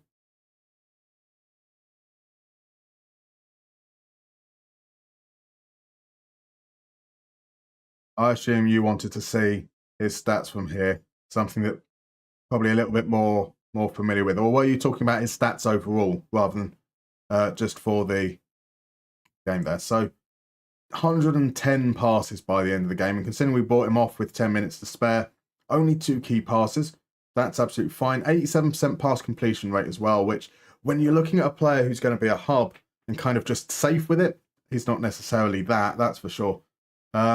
Won his tackle, completed a cross, one header out of 2 as well, and that shot that we saw. So 5 clearances, 2 interceptions. He was pretty decent, but unfortunately he was tiring towards the end. And ultimately, most of our substitutions have been about fitness more than anything else. But yeah, we definitely got it wrong in the second half. We probably shouldn't have made any changes at half time. It looks like we killed our momentum. So that is ultimately on me. There we go. So 1, 2, 3, 4, 5, 6, 7, 8, 9. 7 wins, 1 draw, 1 defeat in our final 9 games. And that pushes us up into the championship group. Doesn't that look pretty? Doesn't that look pretty? I swear R2 Heinen has been on 12 goals like every single stream. So let me just catch up. I did miss a couple of bits. I do apologise. In life is a bit... Sorry. Crazy how Beto's only contribution in life was a 94th minute equaliser against us. That is harsh. That is harsh. Dahlstrom or Xavi? I think I'll go for Dahlstrom over Xavi, for sure. And Dahlstrom and Inshallah, indeed. Let us bet with the points on the games. Oh, how would you do that? How would we do that? Okay, let me be clear with some regards. So in my dashboard, I'm going to pop to my face here. I do apologise. No one really wants to see my face, but I'm going to be talking for a bit here. So in general, I have avoided things that involve any sort of gambling mechanism with chat. So I've looked through the options through Stream Elements and through Twitch and through all the various things that we can do that can be interactive. And I have deliberately stayed away from pre-made stuff that involves betting. Even if that betting is for something with no monetary value, I'm not necessarily sure I feel comfortable with encouraging engagement through betting. That's my very, very honest opinion on it. Now, in that regards, I appreciate that if people do want it and want us to have some way of being able to do this with like the points and the mini games, we can certainly have that discussion and try and work out how that would be possible to do. But I will be, as I say, completely honest. I have a reticence. I don't think it's a positive thing to encourage. I don't have any problem with betting in itself. I bet. I will probably be placing bets on tomorrow for the football, as I will most weeks. Granted, I don't think much about it. I do the same thing every week. And then, one day I'll be mega rich, right? That's how it works. A whole £1 each on the 3 p.m. kickoffs, because I like to go crazy. But yeah, it's just like I there's a lot of people I don't know in the chat, and there's a lot of things that like I don't want to encourage. Like you could have children in here. I don't want them to be getting into it for like how I feel with FIFA and all of its like gacha boxes and all those kind of things. So there is a little bit of reticence there, I'll be completely honest. And I've probably repeated myself a bit too much, saying the same thing like 4 times. I do apologize. So yeah, that's essentially my concern there. But if you have an idea for how we could perhaps incorporate it in a way that I think might work well, I'd love you to like maybe pop into the Discord and we'll have a chat there, which would be cool. Let me get away from my face. I just caught a glimpse of my face on my OBS. Yeah. So yeah, we checked. This is why you berate, sir. This is why you berate. I know, but I don't berate. I occasionally berate individually. We've seen us shout some mean words at some players. I blame it on you starting the game before I paid the ref. That's fair. Reekinen turning into prime Roberto outside of saving penalties. Reekinen is a bad shot stopper, but a great penalty saver. And that, I mean, if you're going to be rubbish, at least, well, if you're only going to be good at one thing, at least it's something useful. So I'm on board with that. Right, now let me catch up. Honkler has been pretty good since he came in, hasn't he? So I think that's his second goal. His first one was obviously that penalty in like the 95th minute. He's only played 75 minutes, but yeah, I've been pretty encouraged. He seems to have been getting into some good positions. He's got a couple of shots off. Obviously a key goal. We're doing well with target forwards, that's for sure. I think VAR did decide that the score was onside, but whether Armstrong affected play from an offside position is really down to how the ref interpreted the situation. Oh dear, that sounds like another one of those unnecessarily complicated situations. So here we go. We know the opposition. That's cool there. Because you can do the thing now. You can. Oh, did I forget to celebrate? Did I forget to celebrate again? No, we didn't win. It's absolutely fine. That's all right. For a moment, I thought I was being stupid. Well, I am always being stupid. 0% wages, €190 a week. That's a no. We're going to stop even engaging with these bad offers. Before that, though, we did see Call for Cats deep cut. I'm always up to date with my references. And we go straight back to Gnistan for the next game. Another away game against Gnistan. Incredible. So just 5 games. So it's just 5 games for the last part of the season. So if we go to the rules here, we play each team once. Top 3 teams get 3 home games. The bottom 3 teams get 2 home games. And then that gets decided from there. So pretty straightforward. It's a possible 15 points left. That means that realistically, we can't win the league, but we could finish second if, like, HJK lose all their games and Nistan lose all their games. Apart from when they play each other, they can draw. That's fine. Yeah, so maybe I think we aim for 4th. We aim for 4th to be. I think that's probably that would 6th is going to be an awesome season regardless. But I think 4th is what we're aiming to do better. I'm not sure if the VAR can really change that. Okay, sorry, that yeah. Is that Dahlstrom or Perlo? Dahlstrom or Savvy? Dahlstrom or Perlo? I see that. Wrighton plays as a stopper, yeah? Interesting seeing how he got more passes. Yeah, so he plays as a stopper, and because we have the more attacking-minded defensive midfielder, granted it's still a defensive midfielder on support and front, there's also more space, I find, for the defender on that side. Whereas when you have a side with the more defensive midfielder, I find that the ball tends to find its way to that midfielder more than the defender behind them. But that's not scientific, possibly confirmation bias, almost certainly confirmation bias. 711 is good going. It is indeed. Don't think so, but I could have missed it as I had it on second monitor. So that was replying to ease off tackles, comment about it did get sent to the monitor. Match Center has said it was confirmed by VAR, so I don't think he was, but I could be wrong. Right. There's an ad starting in 3 minutes, so I will see you guys in 3 minutes. Wrong one. I pressed the wrong button. This is where the streams thing gets a bit confusing. There we go.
Well, shit, I'm back early because I just realised that everyone here is probably now subscribed to the channel, so there is no ad break. There is zero need for us to take a break because everyone's going to be in here. I do apologise. I should be a little bit quicker in that.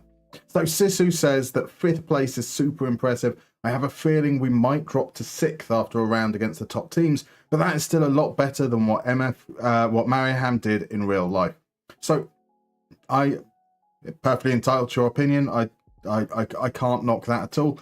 I don't share your pessimism. We will be playing an away game against Gnistan. We've just drawn against Gnistan away. A home game against FC Larty. We lost that one. No, we didn't. We beat Larty. We beat Larty at home last time. We did the double over Larty this season.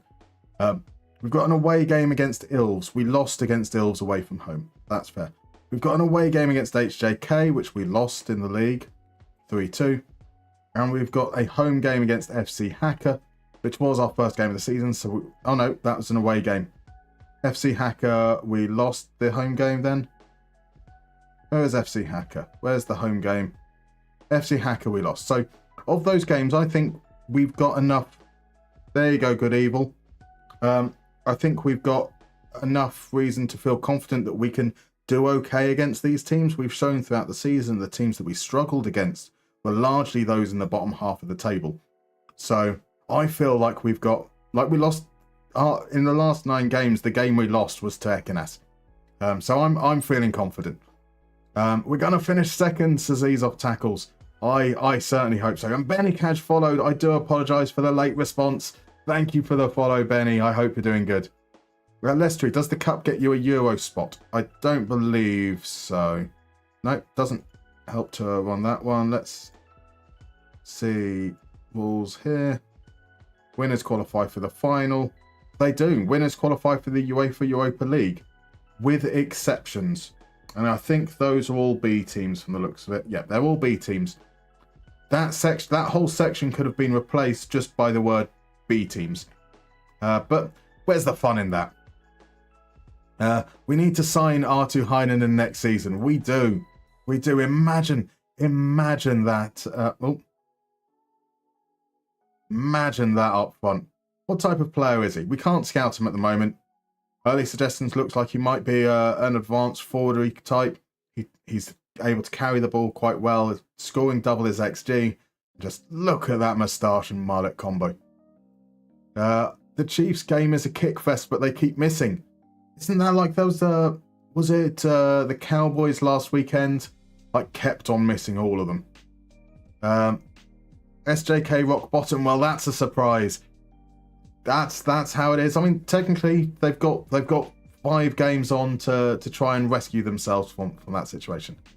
So yeah, the cup is actually Europe League One. Professional streamer indeed. I checked and it's the Conference League instead. Nobody is seeing ads, which are all subs, says Chris Norwell. Yeah. I got there in the end. I finally worked that out. Got to collect my missus from work. See you later. Ease off tackles. Traffic crimes are about to be committed. Yes, I will echo what Kwan said. Be safe, man. We do need stretching. That is true. I will definitely feel this in the morning for not having that stretch, I think. Look at that for Player of the Month. A clean sweep. Matthias Ajala, Sebastian Dahlstrom, Arvid Lindberg. Beautiful stuff. Naturally, Manager of the Month for that month. That makes sense. But only 2 players made the... So wait a second. 3 of our players were the top 3 for Player of the Month, but only 2 of our players made the Team of the Month. Make it make sense. Make it make sense. Oprah, you get a sub, everyone gets a sub. So good evil. Thank you very much for the follow. I see that you noticed me stroke my beard in response. There we go. No, is this good and evil enough for you? Loves to look nice and pensive a little bit. Just, we're thinking, we're scheming. Team of the Month has lost its credibility. It has indeed. Or Player of the Month has lost its credibility. One of the two. We've gone to untouchable. There we go. People are happy, but they're also not. Sid and Dahlstrom are the leaders. Nothing much there. Oh, is that green in the squad dynamics? It's been a while since we've looked at the dynamic screen. It's definitely not looked at this green before. 3 players unhappy. That's fine. They've got no support within the team, do they? Oh no, Dahlstrom. There's people still unhappy with the lack of depth at wing back. What is the state of play with that? They're pleased with how we're doing on that. That's fine. So Jaden Reed is unhappy that we didn't sell him for that crappy offer that we had. Like, don't tell me you want to leave because you can't speak the language to then join another team, and then tell me you want to join a team in the same country. I love it. Untouchable indeed. I'm having to do moral manager in my save, selling a player massively undervalued. Interesting. How bad is that when you say massively undervalued? How much of a hit are you taking to get him sold? I still can speak Swedish. Please sell me in Sweden. Indeed, he allegedly speaks basic Swedish, but it's the Swedish that he was unhappy about. That's what he was being. Sweden is the official language of Åland, so it's the Swedish that he didn't like. So maybe that does make sense that he want to go to Finland, but he can't speak any of that. Right, Nistan. Oh, it's 13 days away, the next game. We've got a player on international duty as well. Let's quickly... This is a chance for us to get some fitness in as well for those fringe players. Have we got anywhere? Do we want to play against... Let's play against Tampere. 1, 2, 3, 4, 5. Probably a bad idea arranging an away friendly given our financial situation. But it just feels a little bit selfish if we arrange all home games. At peak value, he was 156 mil. Now selling for 65. Oh, that is hard to stomach. Maybe he's confused. He signed in Finland expecting to speak Finnish. That is fair. That is definitely fair. Finnish is like 3 times tougher than Swedish, so I feel bad for Jaden. Look, he's made his bed. He will have to sleep in it. That's all his own fault. So don't worry. We won't play the friendlies. We'll instant result through them, but a chance for us to chuck the fringe players out there and get them some. Oh, now this is something I like the look of. Coventry City have made an offer for Reitinen for 77,000 euros. May eventually raise to 145,000. That is far below what I'd be. Despite Coventry's bid, my client's preferred destination would be Häcken. Interesting. Yeah, I exactly, Johnny. I will expect a much better fee there. So, just saying here, we won't be able to gain. He will be on a ESC contract. So the fee is 77 up front, 30,000 after 20 games. Plus, we'll also receive 38,000 over the course of the first 10 games, and 20% of profit.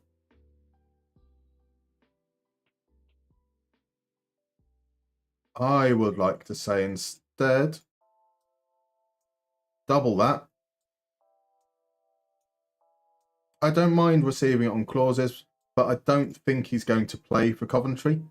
Like, here he is. He's a pretty okay player. He's decent physical profile, good at most things defensively, poor positioning, doesn't engage particularly much. Those, like, anticipation is good, composure is good. This isn't the kind of player that you'd be excited for in the championship. 73% headers won, that's good. 73% tackles won, that's bad. Not particularly safe on the ball. And that looks even worse when you consider that he's not actually on the ball all that much, just above average. I don't think he's going to get the games. That's why I question that. But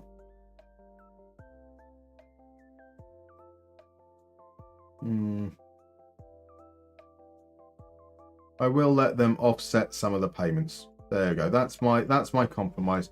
100. Oh, 100.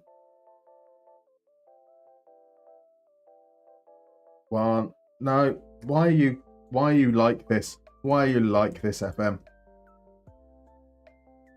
1. Right, we're now just touching random things. Just let me. Right, there we go. Old man doesn't know how to use a computer. That's what's going on here. So 250k. That's bang in the middle of his value. 20% of profit from next sale. That's going up to 35. They've come back with 100k up front. That does happen immediately, though. That is a concern. League appearances. We're not going to see those league appearances, but we do get 30% from his next sale if he gets sold. We're rejecting it. We'll play hardball. Coventry can give us... Yeah, get those numbers up. Those rookie numbers, Coventry. They are indeed. Chiefs 16, Raiders 10. That sounds dull. As I say that, Chris has said Chiefs game has livened up. What do you mean by livened up? Do you mean as in it's now entertaining, or that it was just so dull beforehand that it is now at passable? ACAP, he's 23. He can improve. He absolutely can improve. You would expect that, like at championship level, you are expecting a better player than that. You would want someone to be at 23, like championship level at least. I don't think he is, but if they think he is, I don't mind. He has. I like writing. I'd like to keep hold of him. He's been good. Good Evil asks, where am I from? I am from home. No, so I was born in London. I'm from England. I have some Greek lineage. I have some Scottish lineage. I have some German lineage, but it's really, really, really, really small, like something like 128th or something so obscenely removed that it doesn't count. But yeah, I'm born in London, live outside London. According to my calculations, the Finnish league is worse than tier 3 of the top 5 nations. So Coventry going for your player is pretty remarkable. Exactly, Quez. He's like, just in terms of the player profile, they should be aiming higher. That Coventry, that is. He's been brilliant for us. And by brilliant for us, I mean like a 6.94. Not that average rating really is anything to go on, but... Right, so let's clear out the team. What players do we need to play? Nordqvist is still coming back from an injury, so he won't be used. Unfortunately, Chetin is on international duty, so we can't get him fitness from this, but we can keep Elkoriki fit. We can give Suleiman a game. Alvinen can be the experience there. Is a chance to get Koskipalo and Bengtsson up to speed. It's a chance for Patut to actually play a game. And the same goes for Leo Anderson. And then in attacking spots, we can get Robin Sids up to 75. Nope, still 45. Hopefully the assistant manager will know to sub him off. And then we can see Day and Nunes. Nunes for this match only can play as a pressing forward. Nope, we'll play him as a poacher. We'll just, whatever roles. I don't really care about the result in this game. It's just about player fitness. So Nissanen needs to play. Honkala, Reed, Larson. So actually, those last ones matter more to me. They are likely to actually play games during the last part of the season. That'll do.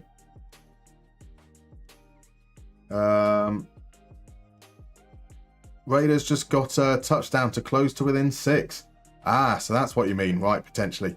I'm playing in Serie C in Italy and players seem better, yeah. Indeed. Indeed. Q3 was a bit nothing. English clubs lowballing foreign clubs for their players. Colour me shocked. Yeah, that's fair. And depends. I mean, I would say that England generally tends to be a little bit more generous than, say, Italy when it comes to bidding on players.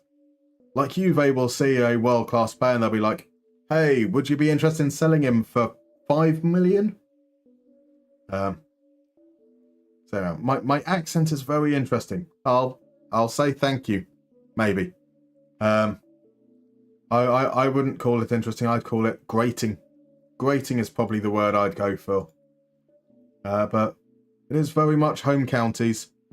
I don't think there's anything particularly like different or untoward in terms of how they sound to most other people that I know. So yeah, very much.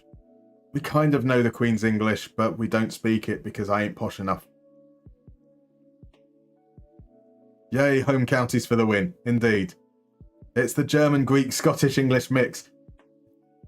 Okay, 9. Exactly. I've managed to offend 4 different nationalities all at once. I'm kind of proud of that moment. I'm feeling triggered, says ACAB. I do apologise. Scotchio indeed. Scotchio. You forgot to say Chris Waddle. Yep. Dorset and parents from Southampton. And 20 years in Australia. So mine's a bit of a blend.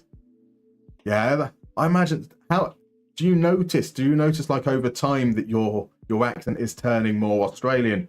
Or is it only when you then like come back and visit and things and people go, oh, you sound so Australian now, and then it kind of gets picked up on it then? Only the Tiger. It's grating. Exactly. This is a face for radio and a voice for newspaper. 9. Knee. The Knight of Knee is in. Good evening, the Knight of Knee. How are you, sir? So watch a few other English streamer. Yours is very different from the others. Fair enough.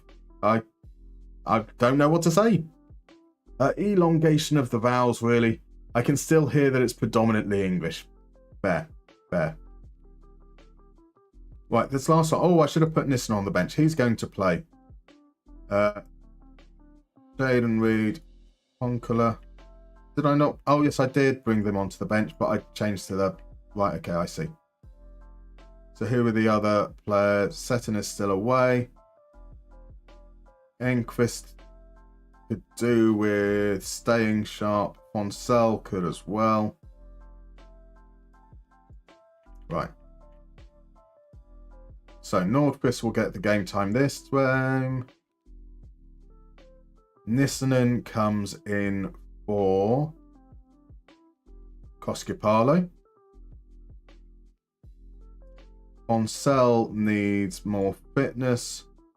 Enquist needs more fitness. They're higher priority than the players who are currently in there. Although, actually, Fonsell can play in defence. And he's left-footed. Is left-footed. So we'll give Alvanen a rest here. And we'll bring in one of these two to play this game. And that will be Machado. Because I don't want Reisman getting injured in case that means that Coventry can come back in with a little bid. So what did you do with the goalkeeper on loan? RJ, they recalled him. I said, hey, we don't think he's good enough currently, or he's not proving that he deserves a place in the team, and they went, tough. So he's gone. That's fine. Riikonen has earned his safety, which is not something I expected to happen. But thank God he did, because he's made some brilliant penalty saves. I lived in a few different places in my country. I didn't notice the change when I was young. Now I notice. Fair enough. First time around today, watched one of your posts where you bought Wendell for ball security. Love the secretariat, and that's why this episode is sponsored by Manscaped. It's a good joke. It was there to be told. I mean, it was cheap. It was easy, and cheap and easy is kind of what I do. Cheap and easy. After a lot of comments that I've made this evening, yes, actually, that's probably quite fair. So, ACAP, is it true that the Scots are miserly? I've met some very miserly Scots. I've met some very, very generous Scots. I think usually where they fall on that scale depends on how drunk they are. Is this a series where you pick up a lower team on the path to glory? So, I'm one of these. Oh! I need a drum roll. I don't have a drum roll set up.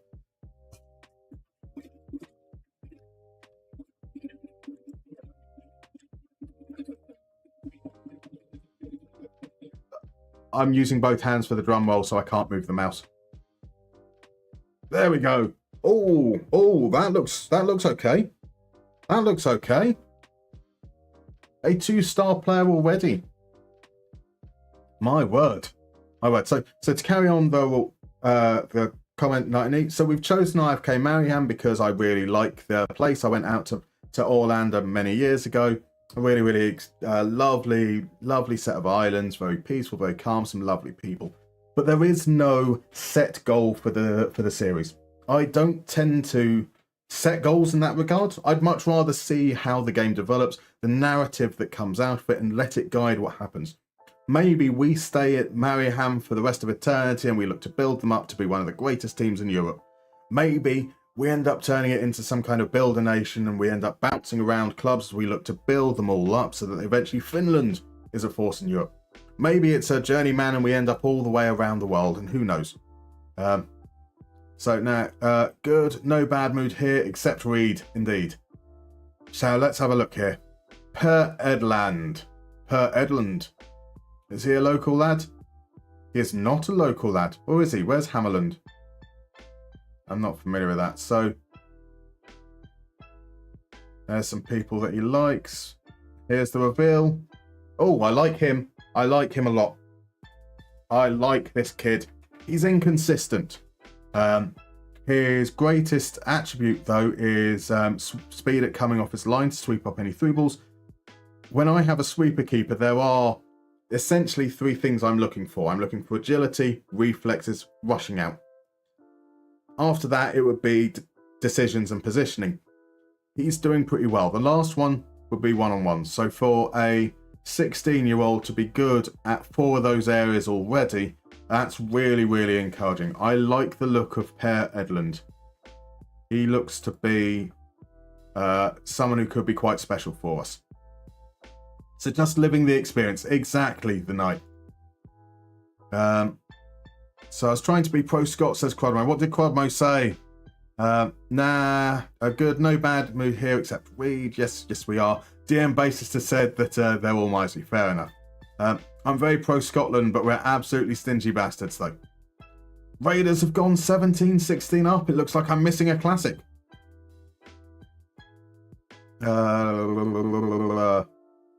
Actually, that's very accurate, to be fair.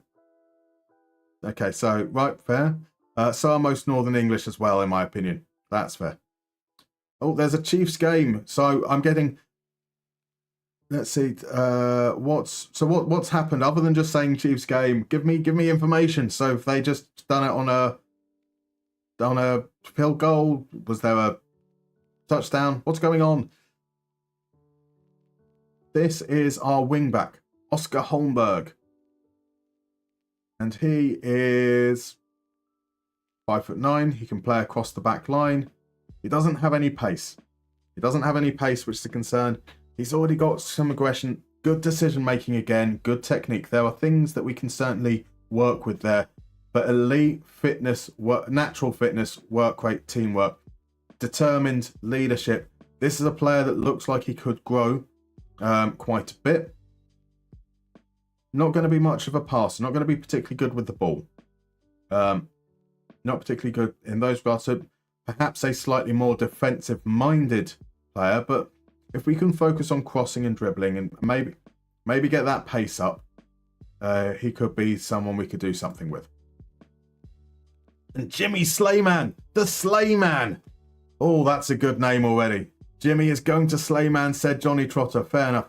The Quares, great support from the chat this evening. Good night, everyone. Good night, Quares. I'm sorry if I've missed you and you're already gone. Per Perez, good evening. Welcome in, sir. We have our future goalkeeper. We do indeed. Hammarlund is in Finland. It was there between brackets, if that's the correct term in English. Not my first language. Don't need to apologise whatsoever. English is my first language and I struggle with it. So Jimmy Sleeman is a 5'11", unambitious target man. That's not a good start. He is really good at corners and free kicks. He can dribble. He's got good first touch and flair. He's got good strength and balance, but not particularly good at jumping. Okay, good heading, good bravery, good work rate, no determination. Passing isn't necessarily great, but it's not as bad as the last player. My initial look at this is actually attacking midfielder kind of players, so like Lycan and Gunch essentially. He's not really got the determination, the teamwork. He's not really got the aerial strength, jumpy bits either. It's not much of a finisher. He's creative.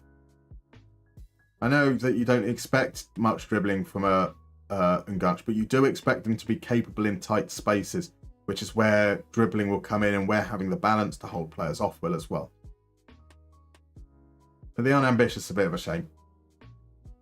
So top talents, Aymar Matungu Kalala. An inside forward, he's not got any pace. He can dribble though. Work rate's okay, his determination isn't. Low determination is his personality. Makutunga Kalala. Just the 2 L's. Kalala. Makatungu Kalala is a fun name to say. Like he might have a future just on that basis. He is from the Dr. Congo as well. A defender central. He's 6'5". Could we have a actually tall centre back? He can jump. He's got balance. He can tackle. Can't do any of that. That stuff doesn't matter. Yeah, I think we could work with Igor Lofgren. Stefan Blad. What going on, blood? Advance forward. He can also play in central midfield.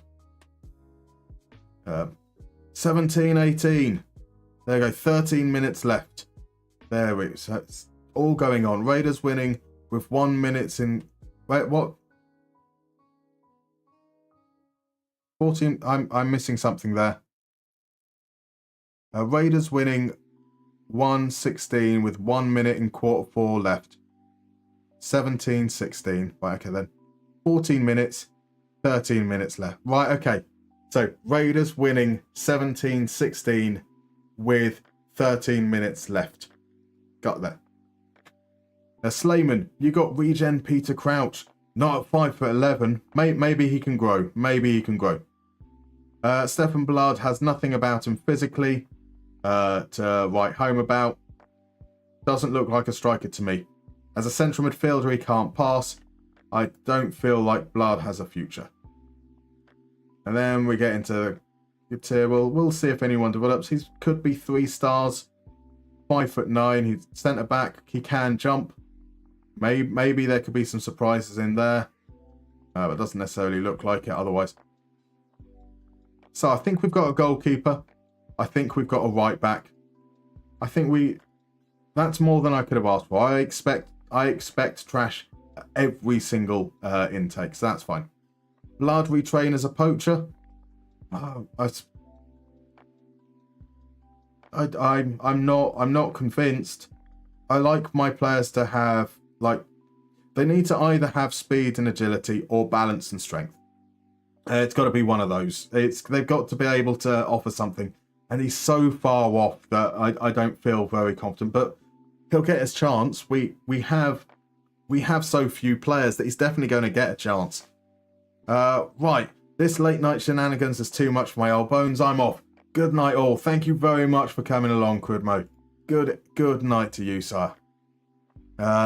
Oh god, these new gen faces are horrible. They're a thing of beauty, isn't it? Sir Bampson, is your father Simon Hompson? I see what you've gone for there. You've picked up on the Bart Simpson. The Bart Simpsoniness of it. Unambitious, no determination. I can live with those who are unambitious. If they develop enough, just a little bit, maybe they can work. Ultimately, that's what it is. It's just their development. If they stumble, they fail. So what? He's gone eventually. Congo for the wing and Congo for the win indeed. A nice tree for the defence. That's the hope. That's the hope. I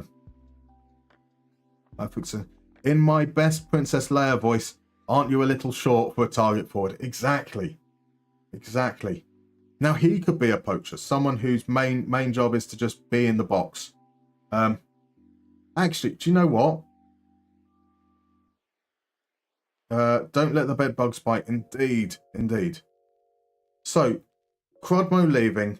I have just seen the time. It's now nearly 11 p.m. And it does feel like a natural break, doesn't it? Like with the league splitting, that feels like a natural break to stop the stream there. Come back tomorrow evening. We'll do the championship group. We'll sing a little bit of M People. And then I can get some sleep. Now, I've done weird. You guys don't realise how well I've done this evening. I went to bed at 7:13 a.m. Because I was still up editing today's video. I had 2 hours sleep, so I'm genuinely quite proud of myself to get through until nearly 11 p.m. tonight. I have to say a huge, massive, ridiculous thank you to all who've come along tonight. Firstly, I'm going to start with YouTube. Lovely guys having you in. If you don't already, please consider subscribing or even just liking the video. Really good chance for it to get out there. Otherwise, you can find me over on things like Twitter or Blue Sky. We're over here on Twitch as well. We will be back tomorrow night, and I look forward to seeing you guys then. And then for Twitch,